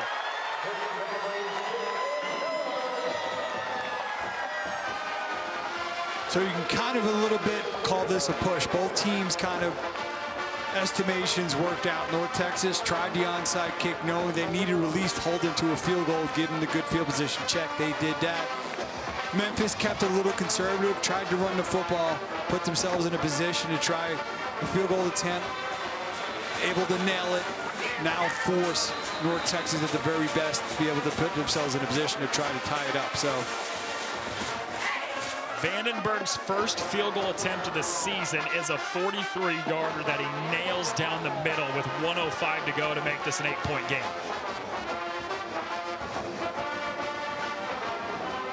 1:05 for North Texas, though, is a complete eternity. We've seen them score on drives of 10 and 11 seconds, respectively, tonight. Yeah, if I'm Memphis defense right now, I got a big picture of TD Sheffield going, do not let this guy out of your sight. The first two North Texas drives tonight were a 75-yard rushing touchdown for DT Sheffield and a 75-yard receiving touchdown for DT Sheffield. They had scored 14 points in 21 seconds of total offense. 1:05 for Chandler Morris, the TCU commit, who said he despised football last year, had a sour ending to his time at TCU. He's come here to North Texas, has found the love of the game again, and has an opportunity to march his team down on a potentially game-time touchdown drive on the road. I think of Memphis, again, just two things. You got to be aware where Sheffield is. The other thing is, got to try to keep Morris contained. We've seen he's at his best, most dangerous on the move. And I think if you're North Texas, you go ahead, you let your quarterback create, make plays. Let's keep an eye on Young as well. Morris to pass in the first play of the drive, facing heat, somehow escapes. Has nowhere to go. He dips out of bounds behind the line of scrimmage. He should have just gotten rid of the football, Craig. I think he saw himself out there. He actually was behind it, yeah. Should have just threw it away. He's on the move, wind up taking out two Memphis defenders and chasing him, but there was nowhere to go downfield. And smart to not force something, though, and turn it over. But you're right, could have just threw it away. Saved a few yards. DT Sheffield in the slot. To the near side, pass is pulled in by Dalton Carnes, the sophomore. He goes out of bounds after 8 yards.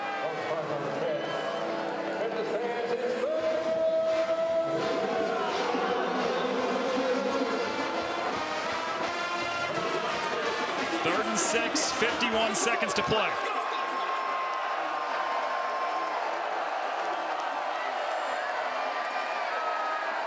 Same play. It was juggled and incomplete.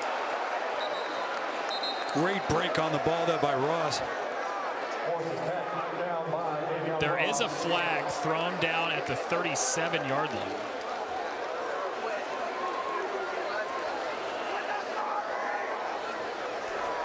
Ineligible receiver downfield. Offense number 54. The penalty, the result of the play is an incomplete pass for 4th down. So penalty declined, one play to continue this drive and keep the game alive for Eric Morris's offense. Converted on a 4th and 13 last drive. This is a 4th and 6, and obviously I gotta have it. Yeah, gotta have it, but facing 4th down, that's something unusual in North Texas. 4th and 6 for the game. Over the middle, it's Carnes. He's got the first down, and he's yanked down at the 45 by Jordan Greer. They're operating from the pocket, the offensive line, giving him the time for the big conversion. Morris moving quickly. Morris, nowhere to go. Can't get rid of the football. He's is sacked with no timeouts, and the clock is rolling under 30 seconds. There, the defensive line able to constrict things around him, not allow him to escape. 20 seconds and rolling. He's a little banged up getting up from that. Spikes it with 19. And as you said, limping on that left leg a little bit.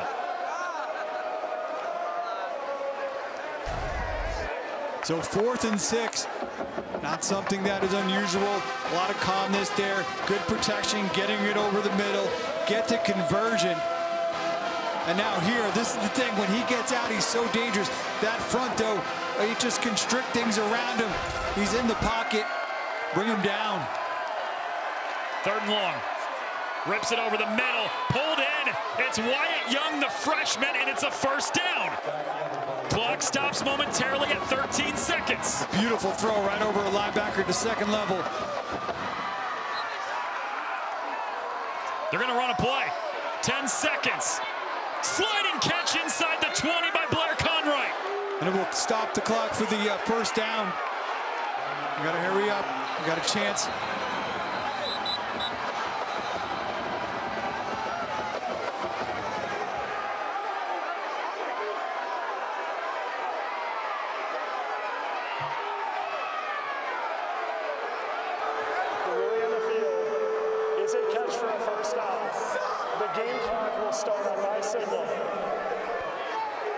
Back-to-back plays of 23, then 24 yards has North Texas inside the 20.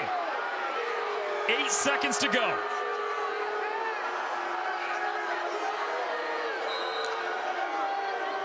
And Morris clocks it.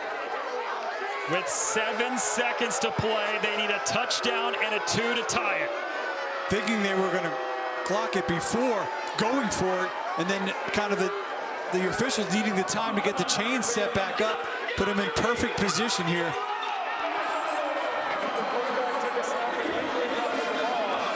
We got 2 opportunities here. Take a shot at the end zone or trying to get something to the sideline really quick, get a little bit closer. Memphis takes its 3rd and final timeout with 6 seconds to play.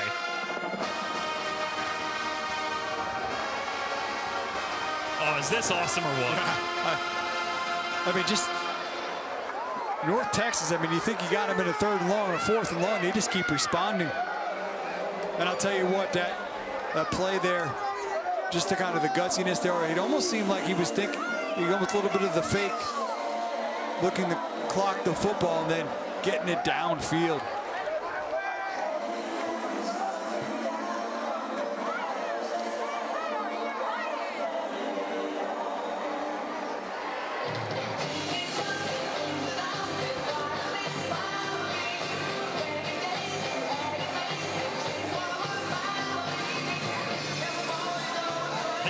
Morris is fighting for another 2nd or 2 on the clock.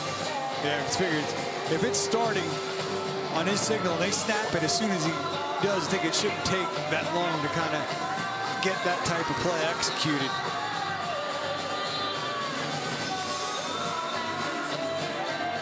And I mean, that second, every second counts here, especially from this distance.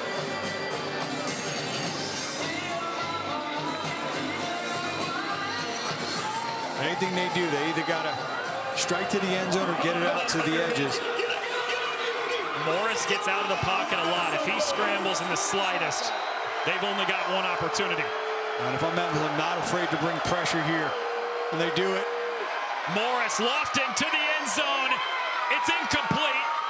Davion Ross had the coverage on Dalton Carnes, but there is 2 seconds left. And you figured that they would have a chance to take a shot at the end zone. I love that. Memphis brought pressure and outstanding coverage by Ross. Outstanding positioning. Do or die. One final play.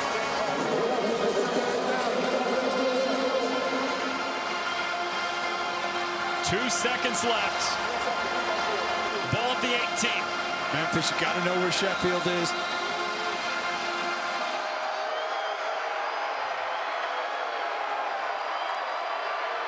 Final play of the game. Morris flushed out to the left. Sets, fires, end zone intercepted. Ball game over. Memphis survives.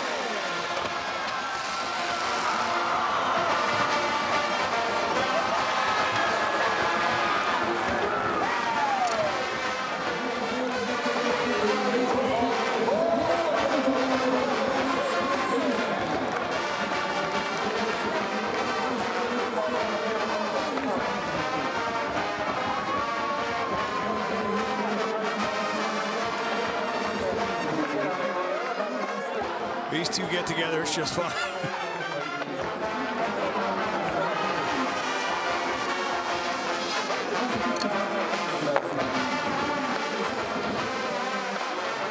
(52-44) the final. Memphis and North Texas play in an instant classic where the Tigers win it. And Seth Hennigan has just become the winningest quarterback in Memphis football history.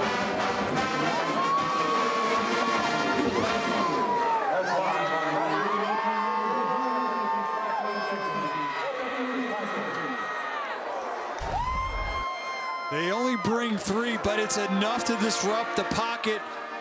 Dropping 8, rolling to his left, difficult to do. He's got to throw it up, and you see a sea of blue jerseys there. See Sheffield there, somebody always kind of keeping an eye on, but dropping all those bodies. He's trying to find his playmaker, but nowhere to go. And a really nice job up front, just with 3 guys to kind of disrupt things enough. Especially forcing Morris to have to roll to his left, much more difficult to make that throw. And that Memphis defense, things started off really rough. They responded in this game, and especially down the stretch, holding that North Texas defense out of the end zone. Chandler Martin with the interception to seal it and win the game for Memphis, who has become bowl eligible for the 11th consecutive season. What an unreal game here in Memphis. 96 combined points, almost 1,200 yards of total offense, 6 lead changes, and it's Memphis who comes away with the win, 52-44 over North Texas. A big thank you to our producer, Jeff Graham, our director, Kevin Shank, and the rest of our phenomenal ESPN crew. For our team up here in the booth, our spotter, Zach Hoffner, our statistician, Lee Torben. For Craig Halbert, I'm Noah Reed saying good night from Memphis.